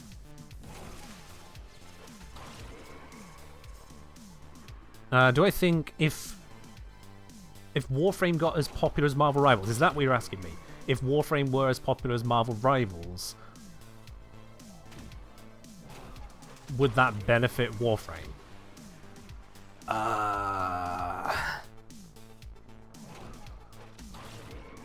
See, there's a few ways to consider that. First of all, I don't actually know how popular Marvel Rivals is to really weigh in on that. Second of all, Warframe's not exactly unpopular. It's about the most popular game that no one ever talks about. It was, if not still is, frequently in Steam's top 10 most played. Like for concurrent players.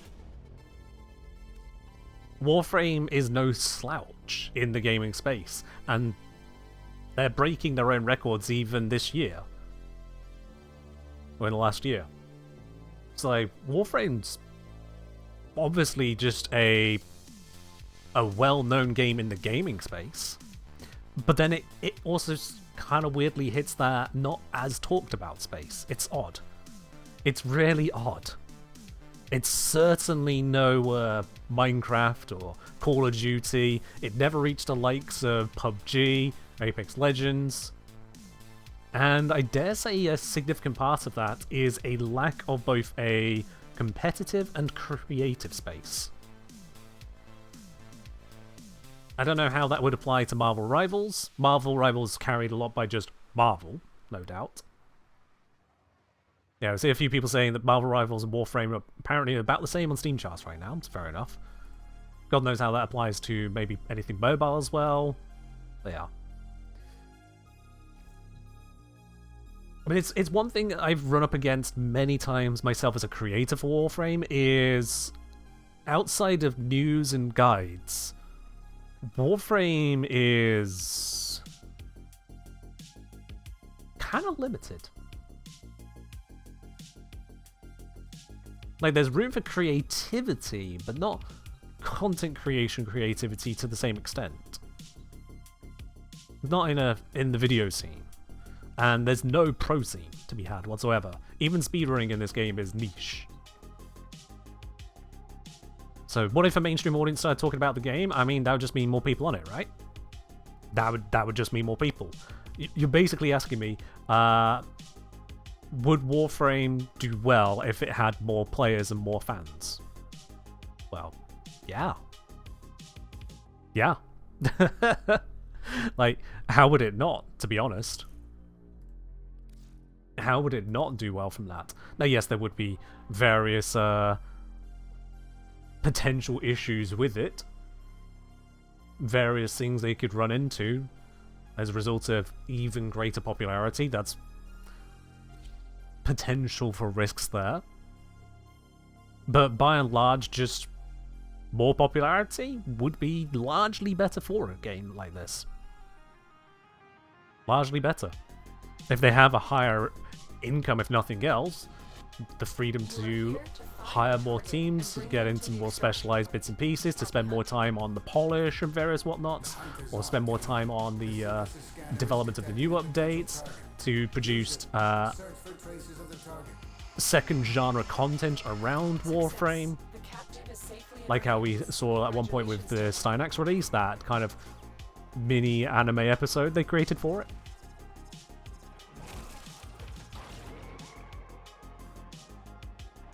But, I can't really picture that. More money means more attention from the suits. The suits. Okay, there's nothing I can really follow up on that. The suits.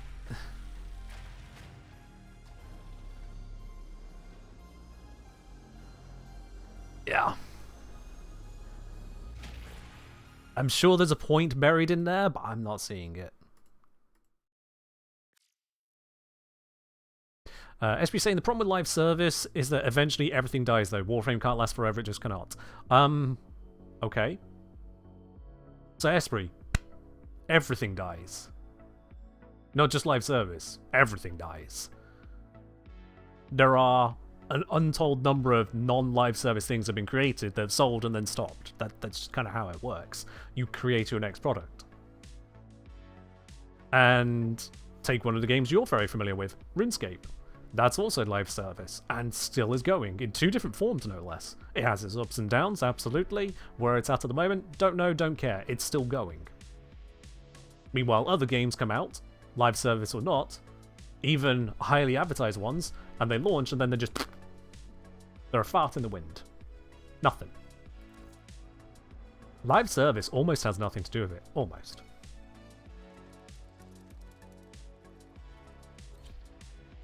$100k players managed to sell loot boxes to them. I mean, Warframe's already popular enough that if that kind of thing was going to start rolling through, it already happens. Instead, what we've seen is Warframe has taken out the plat to revive yourself. Warframe has reduced the time to construct some of the earliest frames. I'm stuck. Warframe has taken steps to reduce the grind of other frames that were frequently purchased or skipped over entirely. Warframe dabbled with and then immediately went, actually, wait, no, fuck that, on timed exclusive heirlooms. Excellent work. We'll interrogate the captive back at base. Your If anything, guards if Warframe got now. more popular, it could potentially lead to less of the same things you're concerned about. Because those who own Warframe and get the corporate level profit would go, shit, we're making loads of money. You guys, whatever you're doing, just keep doing it.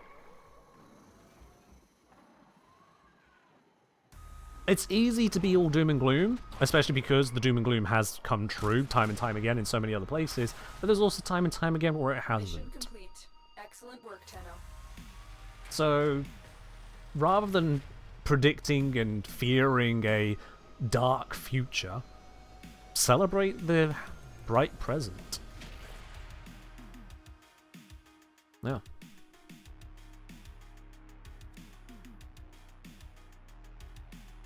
Warframe is in a good spot. In fact, it's in the pretty much the best spot it's ever been in. And I see no reason to believe that's going to change. There was the change of the running leadership with the switch over to Reb being creative director, with a number of the team moving over to working on their new project Soulframe, which has been in the works now for years. And the game only got better as a result. It only got better. So that's cool. Looking forward to more of it. If anyone should be concerned about its future, outside of the devs themselves, it would be the creators that stick to it so tightly, like yours truly here. Because if anyone's got to keep their ear to the ground as to, where's it going next? It's us creators. It's us. Oh, going bare and tap out? That's absolutely fine. I actually need to break away for just a moment. So I'll be back in just a second, Eno. So don't y'all go anywhere. We can resume this point or jump onto other topics in just a moment. Be the bees.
And I am back.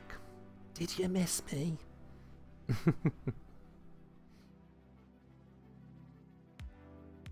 Hey man, good night. Helping me positive. Glad I could help on that. I'll say, read the Warframe forums too much, and if you read that, you think Warframe was struggling. Happy people rarely say much. Upset people have plenty to say. It is so much easier to complain than it is to just be quietly satisfied. So easy to complain. So, yeah, you'll hear that noise. And it reinforces itself as well, because if people find a space where they can complain, they'll bring in other people who also want to complain. They go, yeah, you've got that issue, I've got that issue, or I've got another issue, let me add that issue to your issue. And the people that are happy, they kind of see that and go, oh, fuck off. They don't want to deal with it. There'll be some who try to challenge it, try to counter it, and get called a shill or a white knight or whatever other phrase they use that time. But the majority will just be too busy enjoying themselves. You just kind of go, okay, well, I'm enjoying the game, so you lot complain on the forums. I'm just going to go play the game. Or they go, cool, I've had my fill of the game today. Yep, I'm satisfied. I'm now going to go do something else, like touch grass. So you'll get this with forums, you'll get this with Discords, you'll get this with Reddit, you'll get this with anywhere people can congregate, especially publicly, to just complain. Every single game has this. If anything, actually, it is most concerning for a game when you don't see complaints. That is when you should be concerned. That is when the alarm bell should be sounding loud. When you don't see complaints. That's not because they've got it perfect. Perfect isn't possible. That's because they're quiet. That's because everyone who's left to give a shit to complain has given up. They've moved on. Seeing complaints is actually kind of a good thing. So long as those complaints are appropriate. If the complaints are, oh my god, why has this game added Nazis as the playable faction? Then yeah, that's a problem. Like, yeah, why? Okay, why Nazis? Why? Is this a positive thing? Are they put in a great, happy, shiny light? That's. And in case anyone is at all curious on this channel, no, we don't welcome Nazi ideology here. Fuck off. Just to be clear. But if the complaints are, they made Monkey use energy and ammo now, Wukong ruined, say, there, it's okay. No. Was it a World War II game? I just pulled a random reference. It wasn't anything in particular, Death Sculler. Just something hopefully agreeable to everyone here as an example of something potentially inappropriate and worth complaining about, is my point. But yeah, there's nuance to everything. Don't look too hard into it. The point is being made, not a particular reference. Don't miss the wood for the tree. Yeah, don't miss the woods for the trees here.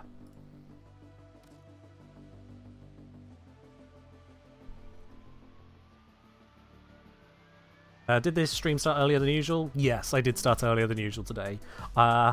Full transparency on that. I had a late breakfast and therefore a late lunch. I had an even later lunch than intended because I lost track of time while I was working on the Varuna video. And that lunch was a substantial one. I got close to stream, like, to the point of time where I need to... Oh, I didn't realize we're down to 2 people. Whoopsies. My bad. Let's just go get this relic. We received intel that somebody I got down to the point of needing to sort out an evening meal, and I went, you know what, I'm not hungry. If I try to have a meal now, I'm just going to force something into myself and feel kind of bloated on stream. Excuse me. So rather than do that, I didn't. Took a moment to relax with a cup of tea and then went live early. That just worked.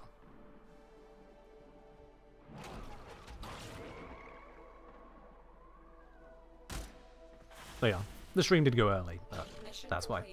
Excellent work, Tenno. And on the very next mission. Okay. Okay. P10 acquired. Right then. Well, we need a squad of people with the P10 now. Cosmo and I have it.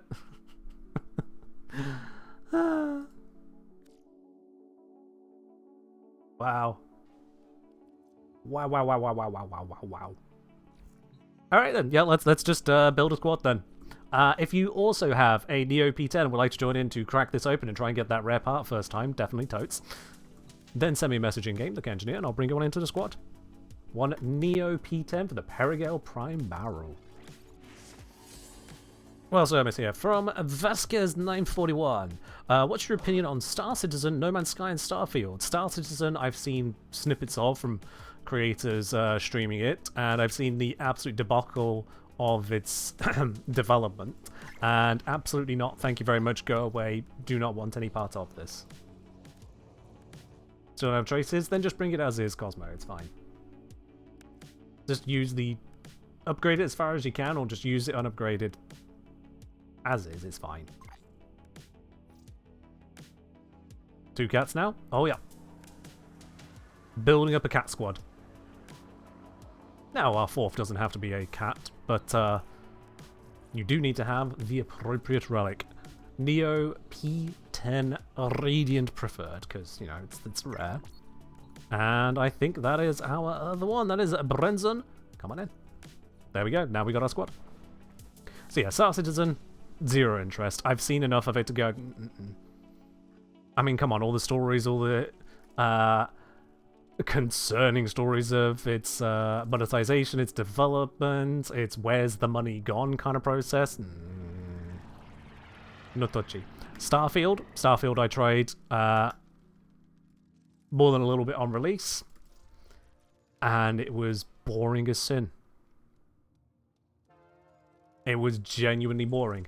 I was expecting Skyrim in space, and I would have been completely fine with just Skyrim in space kind of deal.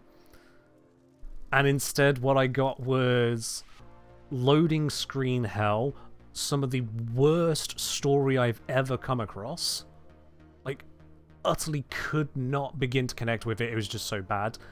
And beyond uninteresting gameplay, terribly unbalanced mechanics or vanishingly irrelevant mechanics in places for no good reason.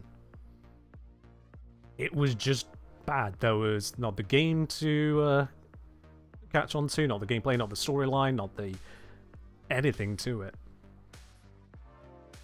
So, yeah. To devil with that, quite frankly, it just wasn't good. And then your other one was No Man's Sky. No Man's Sky is a little mixed. Oh, Syntactic, welcome on it. So No Man's Sky, I saw the hype, I saw the build up for it, and I was like, oh, okay, yeah, this sounds like this could be cool, this could be good. Sure. But I wasn't going to pre-order. But I was really excited for it. No Man's Sky releases, and people were seemingly happy with it for the few hours whilst I was at work. I was just trying to keep an eye on some of the deets. I was like, oh, you know what? Pull the trigger. Treat myself. Go for it. Okay. Huh, why is this really not as advertised? Where is all of the content? Why did Sean Murray lie about there being multiplayer? And yes, he did lie. I will not hear revisionist on it. He actively said that you could encounter other people. But the chances are so vanishingly slim, it's just not going to happen. Oh, look at that. Day 1, 2 people are in the exact same spot at the exact same time. Not only can they not see each other, but it was 2 different times of day. It was clearly bullshit. It was not great.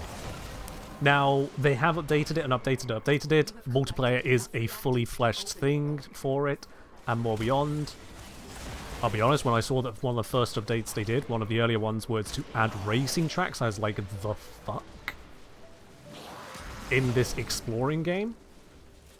I've gone back to it a few times over, with updates that have happened, to see what has happened with it, do I care for it, yada yada.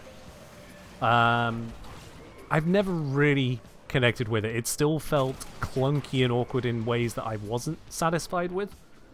And so, for its merits, it has improved. It has become an appropriate and proper game in itself. But it's not the game for me. I have streamed bits of it. I have played bits of it off stream. I have dabbled in the multiplayer. I've dabbled in not all of the content, but chunks of it, and just not connected.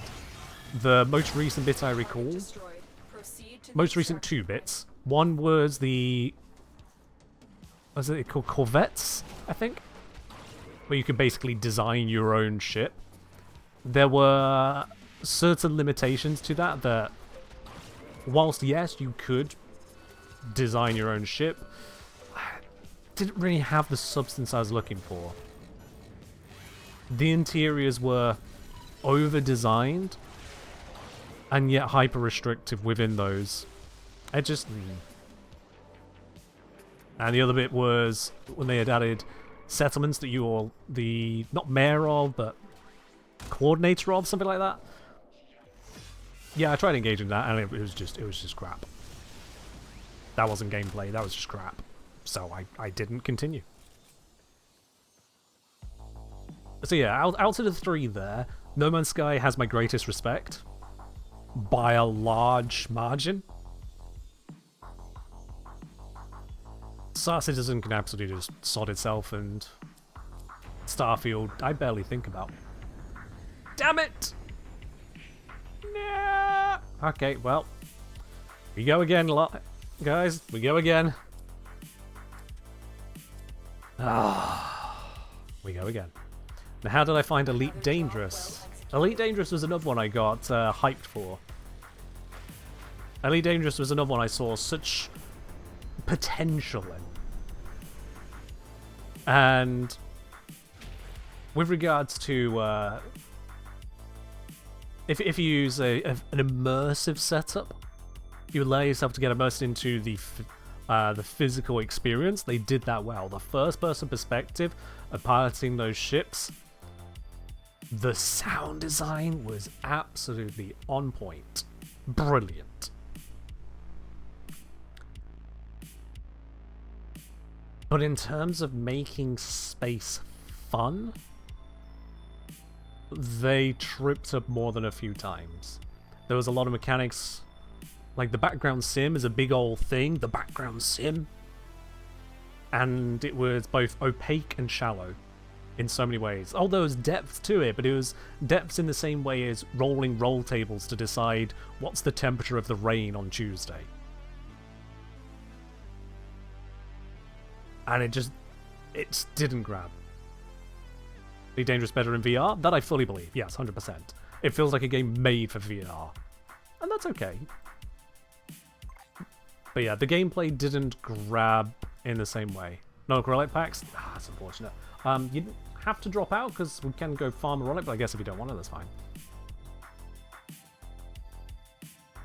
But yeah, one thing I constantly came back to with Elite Dangerous is that it's wide as an ocean, deep as a puddle. There are greater depths in some areas than others, but overall it just kept missing the mark for me. And again, a lot of my knowledge of it is historical, because I've not kept up with it, because they lost me. And I really gave it more than a little bit of flying. Don't get me wrong, I played that game plenty, but a lot of it was more out of my obsession with sci-fi rather than my appreciation for the game itself. It was out of my obsession of trying out every bit of it that I could to try and make it sing. And I never found the choir. Just the lowly, odd instrumentalists going away at their best. It was never deep, never fulfilling. That's a shame. I'm not sure what exactly it would look like if it was great. But then it's easy to dream of things that don't exist. I have to take them at face value as to what does exist, or I'll be stuck dreaming forever. Let's go over to where we can farm some more of this relic, shall we? Nope. Before we do that, may I accompany you on your adventures? Sure, why not? As long as you can load into captures quick enough, we're good.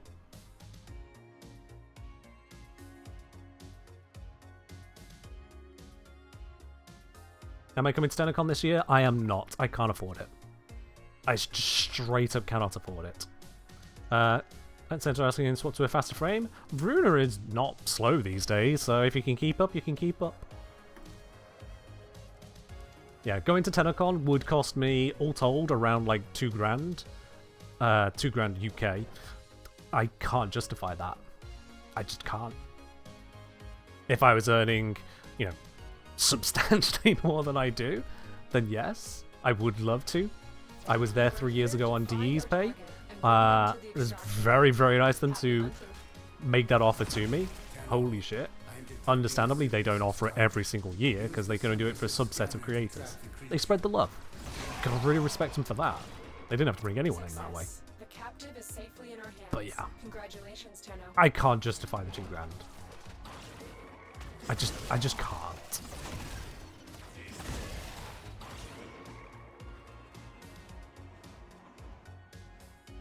that's just the way it is, really.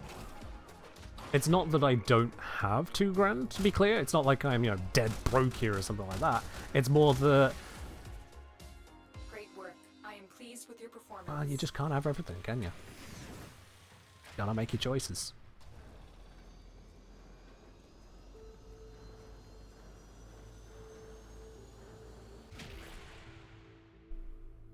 Yeah, smuggler, yeah.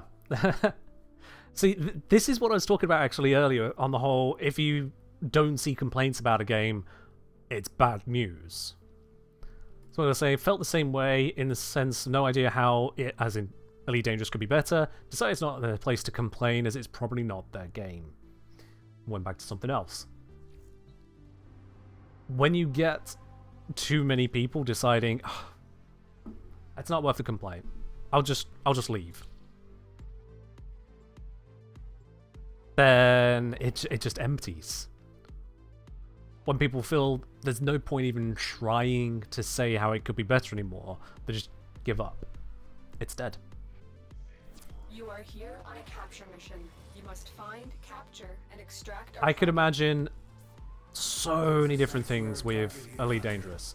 When it came to the trading aspect, for example, the trading, you buy low, sell high. Yeah, that's the principles of trading, but you're doing it in such a way that you're wondering, captive has been escorted to the extraction point. how have these things not already been done perfectly? Like, why is there any arbitrage left at all for anyone other than forced gameplay mechanic? If I head to a planetary system which says, oh yeah, 1 billion people live here. Okay, and I can spend 2 minutes picking up tons of stuff in one location and ferrying it one jump over and selling it for the profit? Another job well executed. Why was it selling so cheaply? Why was no one of these billions of people doing anything about it? Or millions? Anyone? It's like right there. The tech is right there. Oh, well, you know, not everyone has the ability to do it. And wait, bullshit. There wasn't any technological sense to it. There wasn't a difficulty of the supply lines. It was just kind of there. There was no player interaction in that. The prices were just whatever they were, based on some invisible background sim that you couldn't really address. One to support a particular faction, kind of vaguely, maybe potentially interact with these randomly generated missions that are appearing. How much of an influence does it have on what's happening? Here's an up. Please keep a detailed record of all the numbers that you care about and check back tomorrow to see how these numbers have changed. But not the wrong time tomorrow. There's a specific time it'll update. It won't tell you when. So how can you have an impact? How can you be present in the world and matter in the world?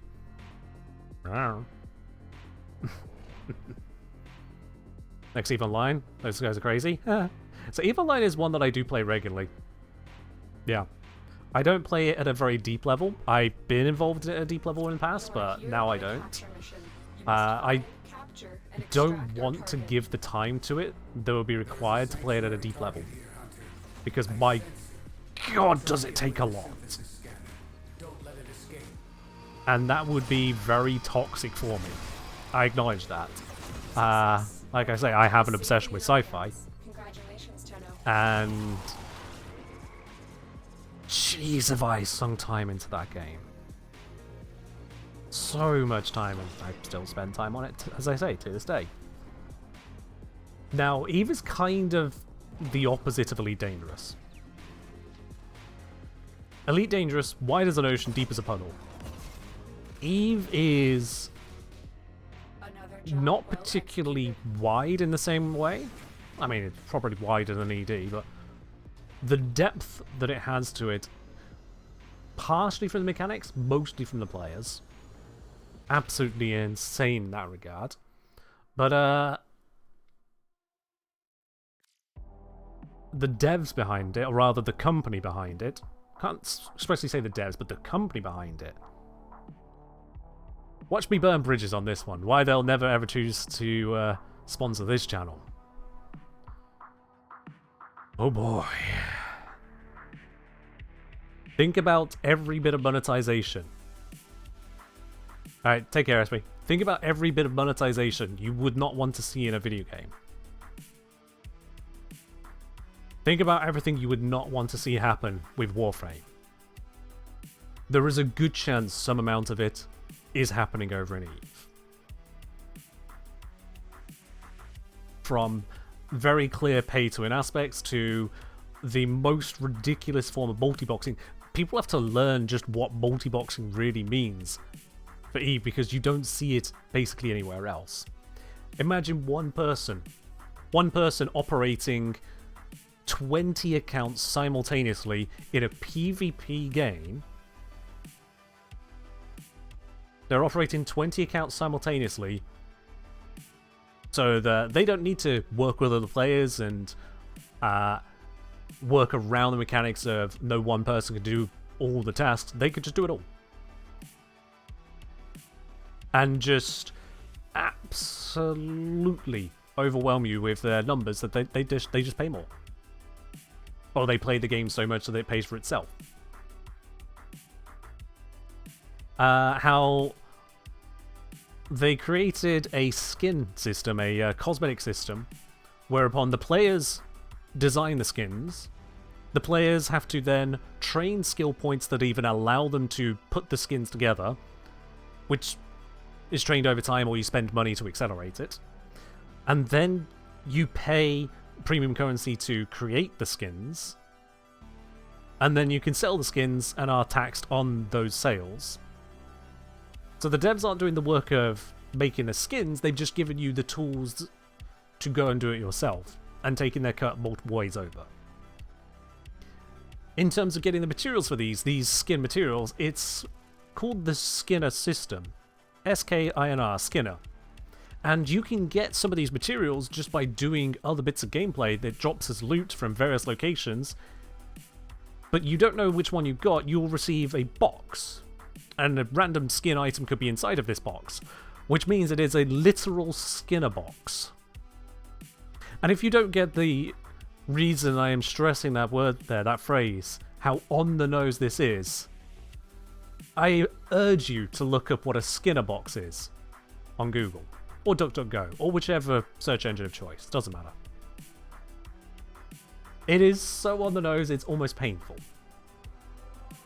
This is the same game company that ruled out, as in made against TOS, a series of gambling sites that existed within the game service. So gambling sites like, for example, one was called Summer Blink.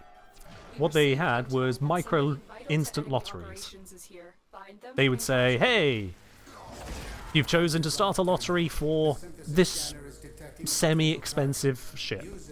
You can buy any number of the tickets for the ship. The tickets are a fraction of the price of the ship, but the sum total of tickets is obviously more expensive than the ship itself. That's how they get their cut. Once all the tickets are sold, one of them is chosen as a winner, and you can go ahead and claim the prize. We'll deliver it to you in a trade hub. So you can just have it. And people gambled like crazy on this, but understandably, the devs wanted to put an end to that kind of player-managed gambling. But then, not all that long later, we're talking what, a few years later? The devs introduced what is known as the HyperNet Relay. The HyperNet Relay allows you to take a game item, to put it up as available to win, and set how many tickets for what price people can buy to try to win that item. Sound familiar?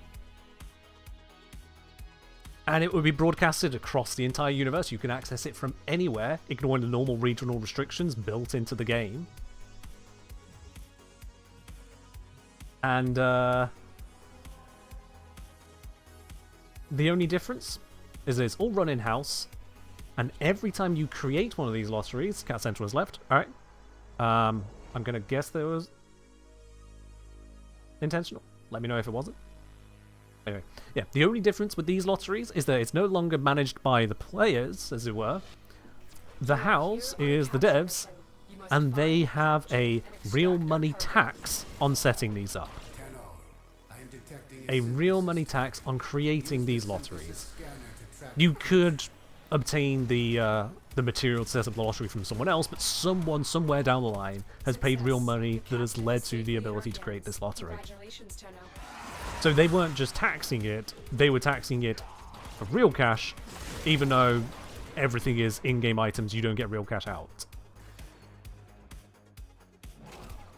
Yeah, basically, your CSGO Dota skin bettings, but done in-house, and they are charging everyone real money for setting up lotteries on it. It's just... Mission complete. Excellent work, Tenno. Yeah. I mean, it's frankly just endless in that regard. And you look at some of the bits of you like, what is going on with this? Why are they like this? Yeah, damn good question. Alright, Cosmo, you take care. Have a good one. So as much as I play Eve, because there is no other game like it, yeah, Cosmo was in the squad. We should probably get more people in at this point, as we've had both Cat Centaur and Cosmo drop out. We should probably get some more people in. Anyone who'd like... There we go. To join in on the runs here. Where we go? Jason, yes. Let's close off the tab so I can easily find the next person. Yeah, we're currently farming for the Perigale Prime and getting very unlucky on this Neo Relic. So if you'd like to join in on that, do send me a message in game, the Engineer. I'll bring you into the squad. Cyber Mentor, what do you think you're asking for there? What is it you're asking for? Yeah, as much as I do enjoy aspects of Eve, it is overall problematic and very time consuming, a very slow game. The PvE is honestly not great. And the company behind it is even worse. There's nothing else like it. And I'm a little obsessed. That's my problem.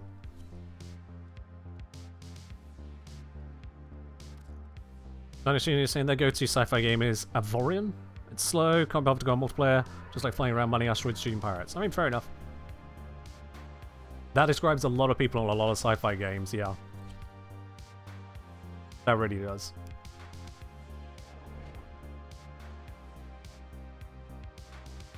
I have yet to see, even once, a singular sci-fi game that picks up mining in the way that mining is understood IRL. Some of them get some of the details, kind of, maybe slightly. But when it comes to mining, IRL, it's not the act of mining that anyone really gives a shit about. Let's be quite real about this. Whether you're doing giant digging machines, those huge excavators, or if you're on about individuals swinging pickaxes at coal seams deep underground and hoping it doesn't collapse on top of them. Whoever, whatever situation, it's not the actual mining anyone really wants to care about. It's finding the valuable stuff in the first place. It's the exploration. The seeking out the potential for jackpot. And then getting it set up and having the process. The actual mining can be calm and therapeutic, sure. But if it is just grab generic rock, move generic rock, drop, grab, move, drop, grab, move, drop, it's not really much of a game.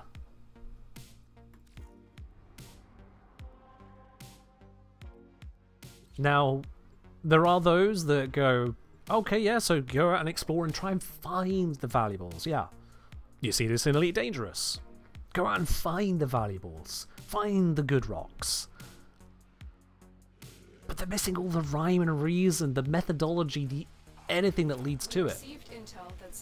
You think a geologist in the real world just kind of stumbles around, digging up random holes and going, "Oh shit, gold!" No!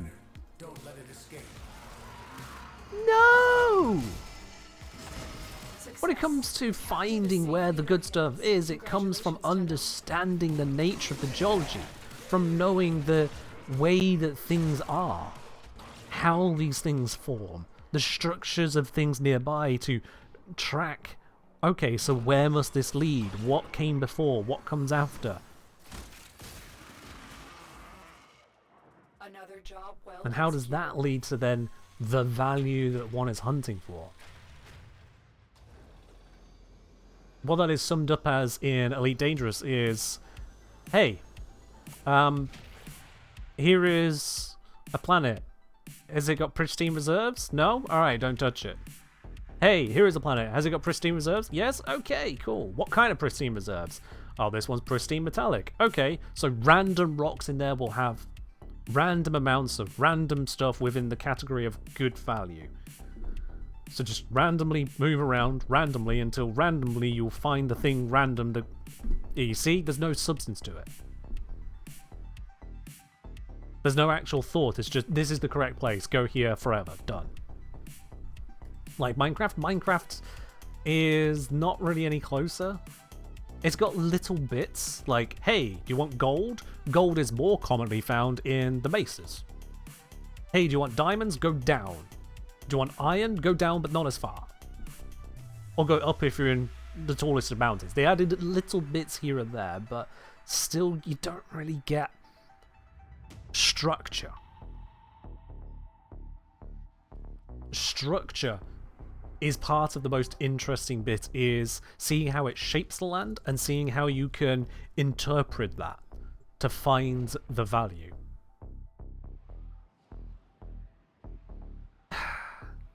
It doesn't really land it.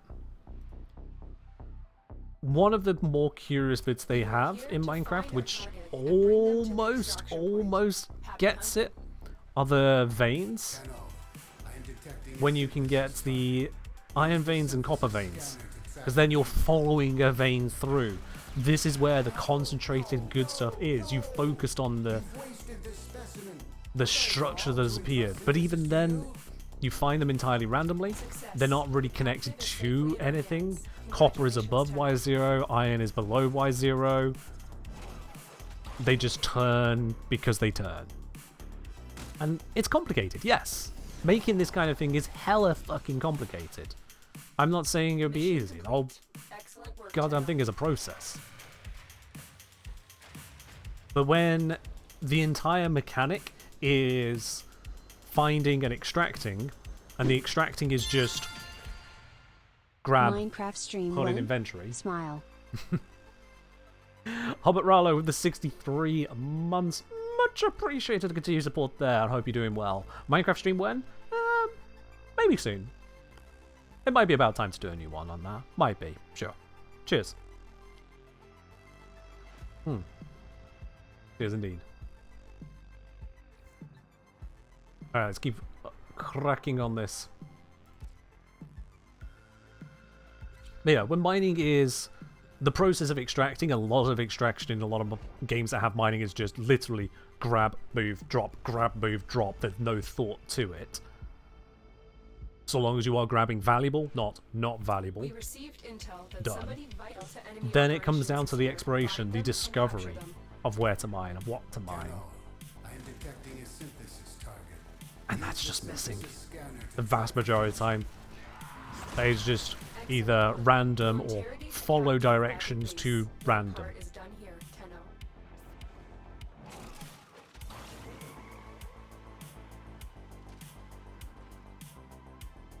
10-0. It's difficult. And when a game figures that out, they'll do a lot better with it. Mission complete. Excellent work, 10-0. From Lethalarian saying, Elite did improve the mining in that regard. This is learning, knowing how to identify asteroids the most likely of the resource. It does save you a ton of time comparing to just scanning everything at random and hoping for the best. So my understanding on that, Lotharian, is that if you were talking about the core mining, then there's only specific shapes of rocks that can have the cores, and kind of, but no. Their distribution throughout the ring is just, they're distributed. If you're in a ring that has these rocks, they're just there. They're just...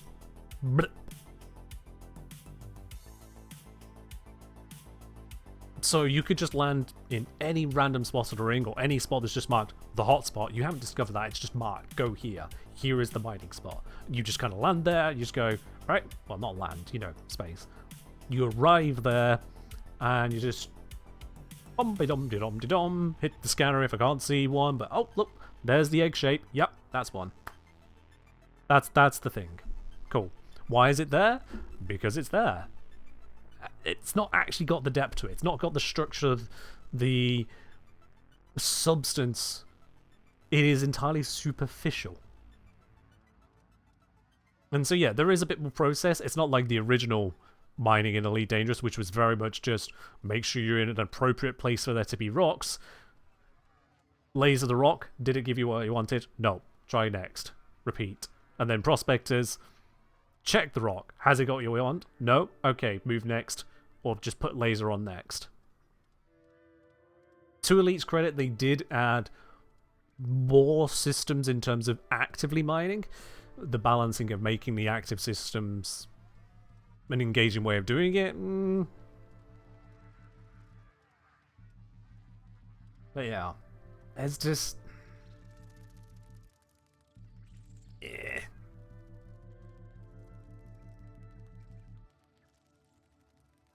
Now saying the space sim seems to go into nuance of very different things that might or might not be related to the lead dev special interest. You're probably not wrong there. I mean, as you can get from what I'm saying here, I know at least a little bit about, and really is a little bit, but a little bit about where things would go in terms of resource exploration. And so how to create the facsimile of structure.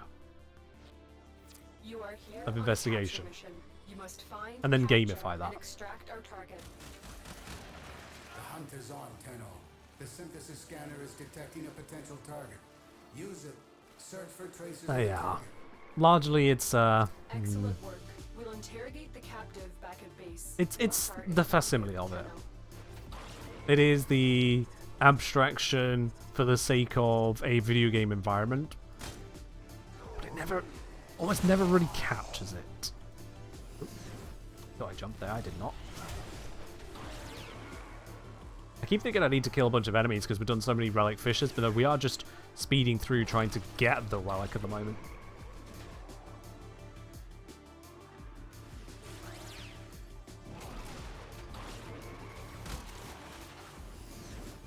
I am also consistently being one of the last here, so maybe I should switch frame. I am now the slowest of the bunch. Let's fix that. Unrelated, but why are there so many synthesis targets here? It's just the one target repeatedly. The person who has it isn't scanning it. So that's why it keeps coming up.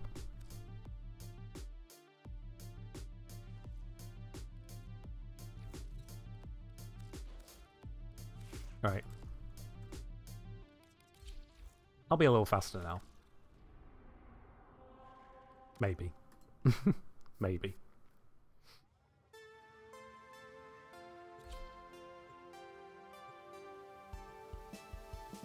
And Nethlarian, to give you an example on the exploration that he absolutely failed on the surface of planets you had the waveform scanner, which you could use to identify where things are and make your way towards them. You are here to And that's find our not target too far and bring them removed to the from extraction point. kind of scanning subsurface to see if you can detect where mineral deposits would be, or oil deposits. Don't let it escape. To know where the good stuff is by scanning and reading the scan. Safely in our hands. Congratulations, Jenna. It's not that far removed from that kind of seismological survey. But all they did was, there are these distinct categories on the higher, middle, and lower bands, and you can tell at a long distance pretty much what that is, and you just kind of move towards its general direction as it narrows in. And it was always in pretty much the dead center of it. It had the absolute vaguest facsimile of that structure of that scan, that depth of information, but it wasn't really there. You try it twice, and then you can immediately just see right through. The curtain is lifted. And at that point, you're just following the waypoint. A waypoint that, even worse, for most categories would just lead you to absolutely nothing. The number of ones I went to is like, oh, there's going to be a rocky outcrop in this direction. Okay, let's go to the rocky outcrop. Hello, welcome to random rocky outcrop. It gives you random resources. They're shit. So why did I just drive here for 5 minutes? Because driving on the moon is fun, right? No, not really. Nope, that novelty wore off the second time the car just kind of rolled over on its side due to microgravity. Yeah, no. But think of all the bays you just drove past. No? Can I not think about it? Yeah. And again, I know they did some improvements to that, not much. Wide as an open, deep as a puddle.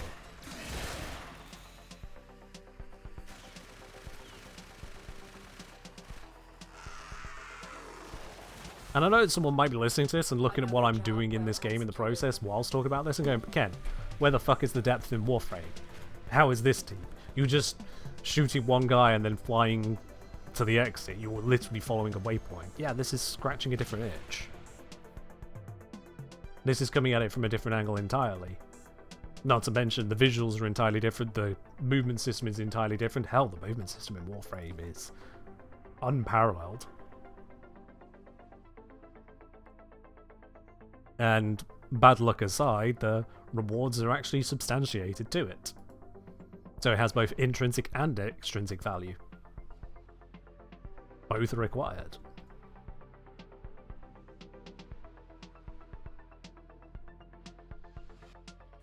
You are here to find our target and bring them to the extraction point. Happy hunting. There is a sanctuary target here, Hunter. I sense it. That's already been captured. Alright, cool.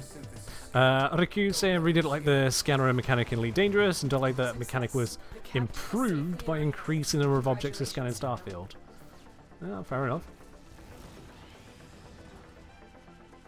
Can't really weigh in any further than that for you, but yeah.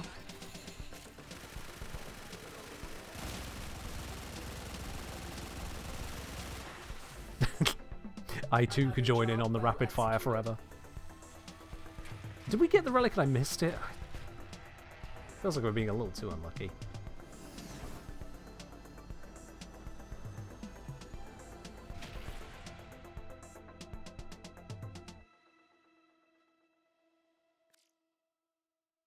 Thank you for the linky. Cannot perform this action whilst loading. Yep, nope, I've not picked up one. Have I played Subnautica? I did. Didn't really connect with it that deeply.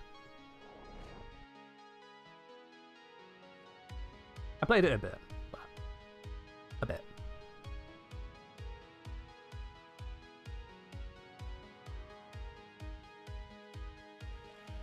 You are here to find our target. I've come to recognize that survival craft base builders are not for me. Took me a while to really acknowledge that, but survival craft base builder,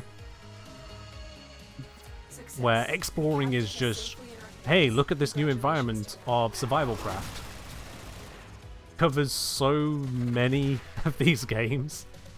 So many of them. And, yeah, I've realized that's just not the direction I want to take my gameplay in.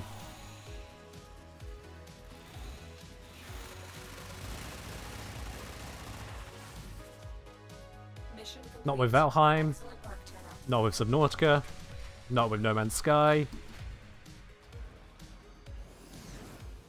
Ad nauseum, the rest.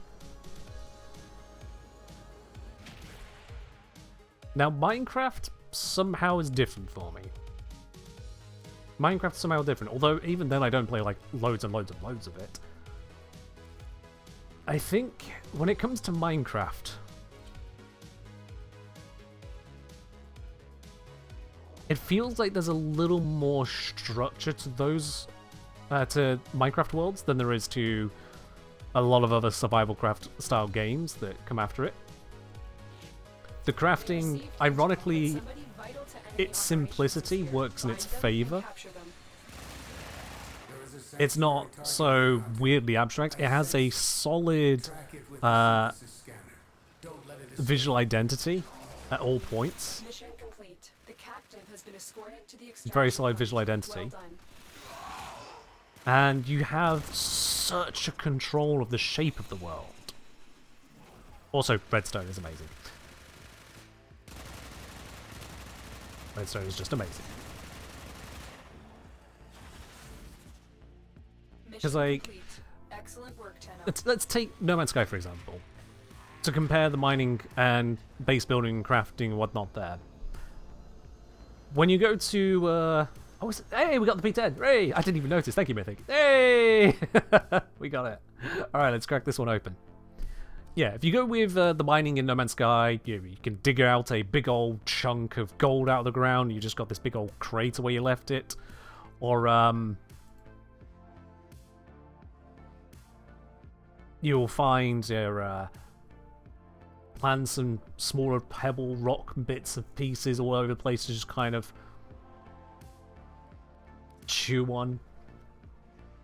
But it's all just little samply bits out of the ground.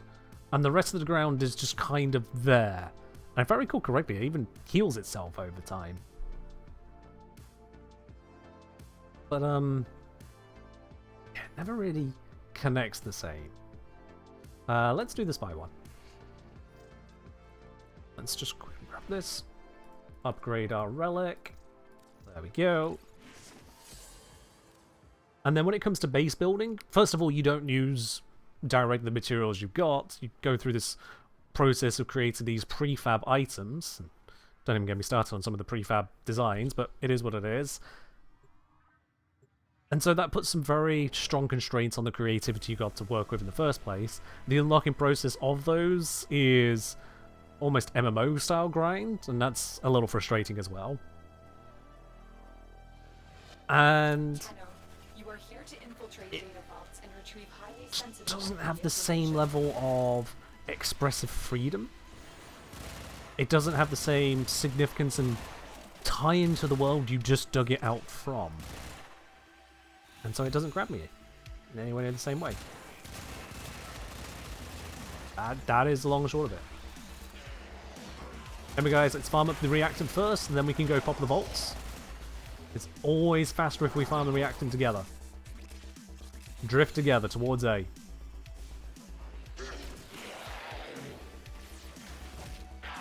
These guys can get corrupted, that'd be great. Quickly on, how does Varuna's first and fourth work? When I cast one, I can't uncloak with fourth ability, don't get the melee bonuses. No, you do get the bonuses. So the crit chance and crit damage bonuses do apply to the 4 at all times. If the 4 is active, whether you're invisible or having got a melee kill out post invisibility, it applies. The status chance I don't believe applies, but it's also kind of irrelevant because you just get the slash anyway. Let's just... Oh. Yay! Got it! Alright, I've got my 10 reacting. I can go start popping these vaults. Yeah, the weird thing with the 4 is that making an attack breaks your invis, but only temporarily on Varuna. Only temporarily. Oh, I was meaning to press that. So, if you just use the 1-4 together, you'll still get the benefits, but the invis will be briefly broken and enemies can respond to that if you attack quickly enough. It's just kind of a thing. Using Shade with Crepuscular too? Okay, I mean, you can. You'll need to let Shade activate first before you use the 1, because otherwise the invis will be from your 1, not from Shade, and therefore the invis will break when you make your attacks with your 4. That's just kind of how it be.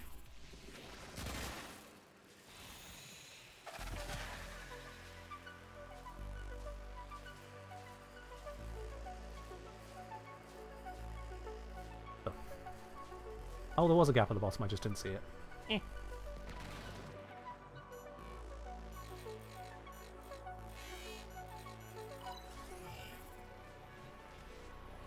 And we pop this. Yeah, if you're using Shade and Crepuscular and Runas 1 and 4 together, what is it you're not quite getting about it then?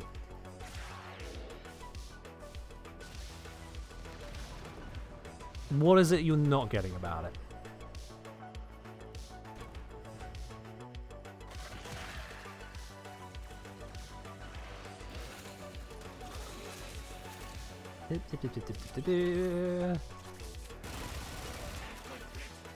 Yeah, sorry for the delay on getting to extraction, guys. I was behind elevators. It's just how this damn spy mission works. Alright, I'm buying the pieces. I'm done. I'm gonna buy the pieces. I've been at this for 4 hours. Hobbit with the hydrate. Cheers. That's the very last sip of tea. Mission complete. Excellent work, Tenno. I've cracked open enough relics and done enough mission runs, I can just sell the bits I've got and get the items. You can give me a P10?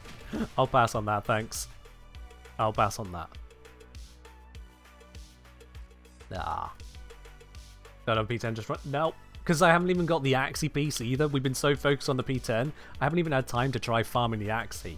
I have literally... We got the first one, the first weapon in like the first hour of the stream, not even that. And this second one has just absolutely refused to happen. I'd still need to get the Axie Relic, 1 in 7 drop out of the Axie table, to then pop this open, which has a roughly 50-50 and an inch share of failing.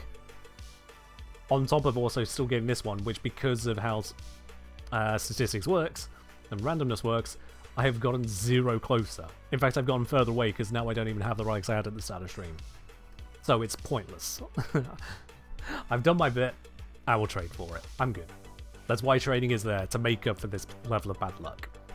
So, Mythic, Jason, Logan, thank you very much for being in squad. We did our best.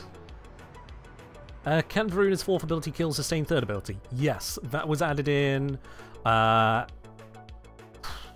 a little bit of a time ago now, but it was quite a while after a release. They eventually went, oh yeah, let's do that. I'm sure it wasn't quite like that internally, but the point is, it didn't come with release, which was really weird. But yes. Direct kills and direct slash kills, that is, the slash proc from the direct attack, not from AoE, those two methods of killing can indeed cause a health orb to drop because it counts as a melee kill, but it's not melee. It's not melee.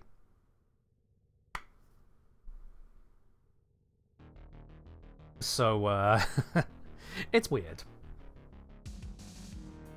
It is very, very weird.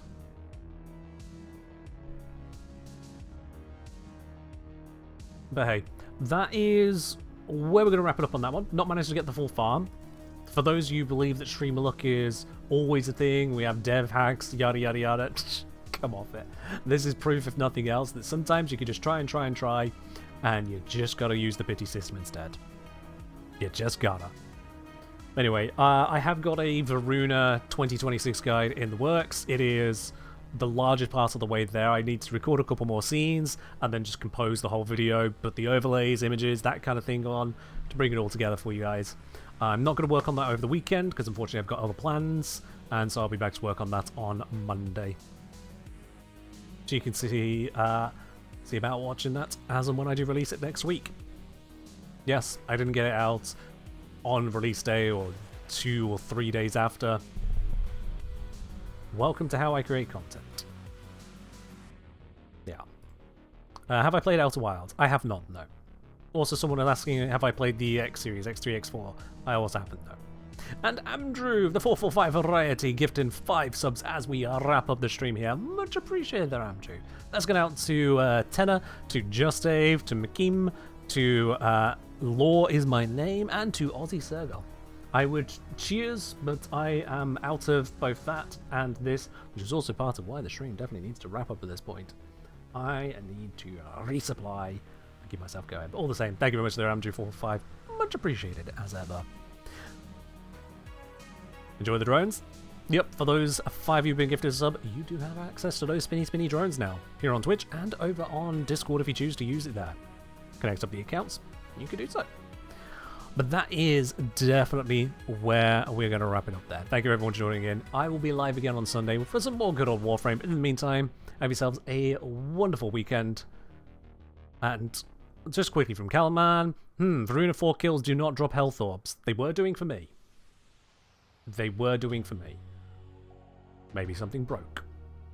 Catch you next one. Bye!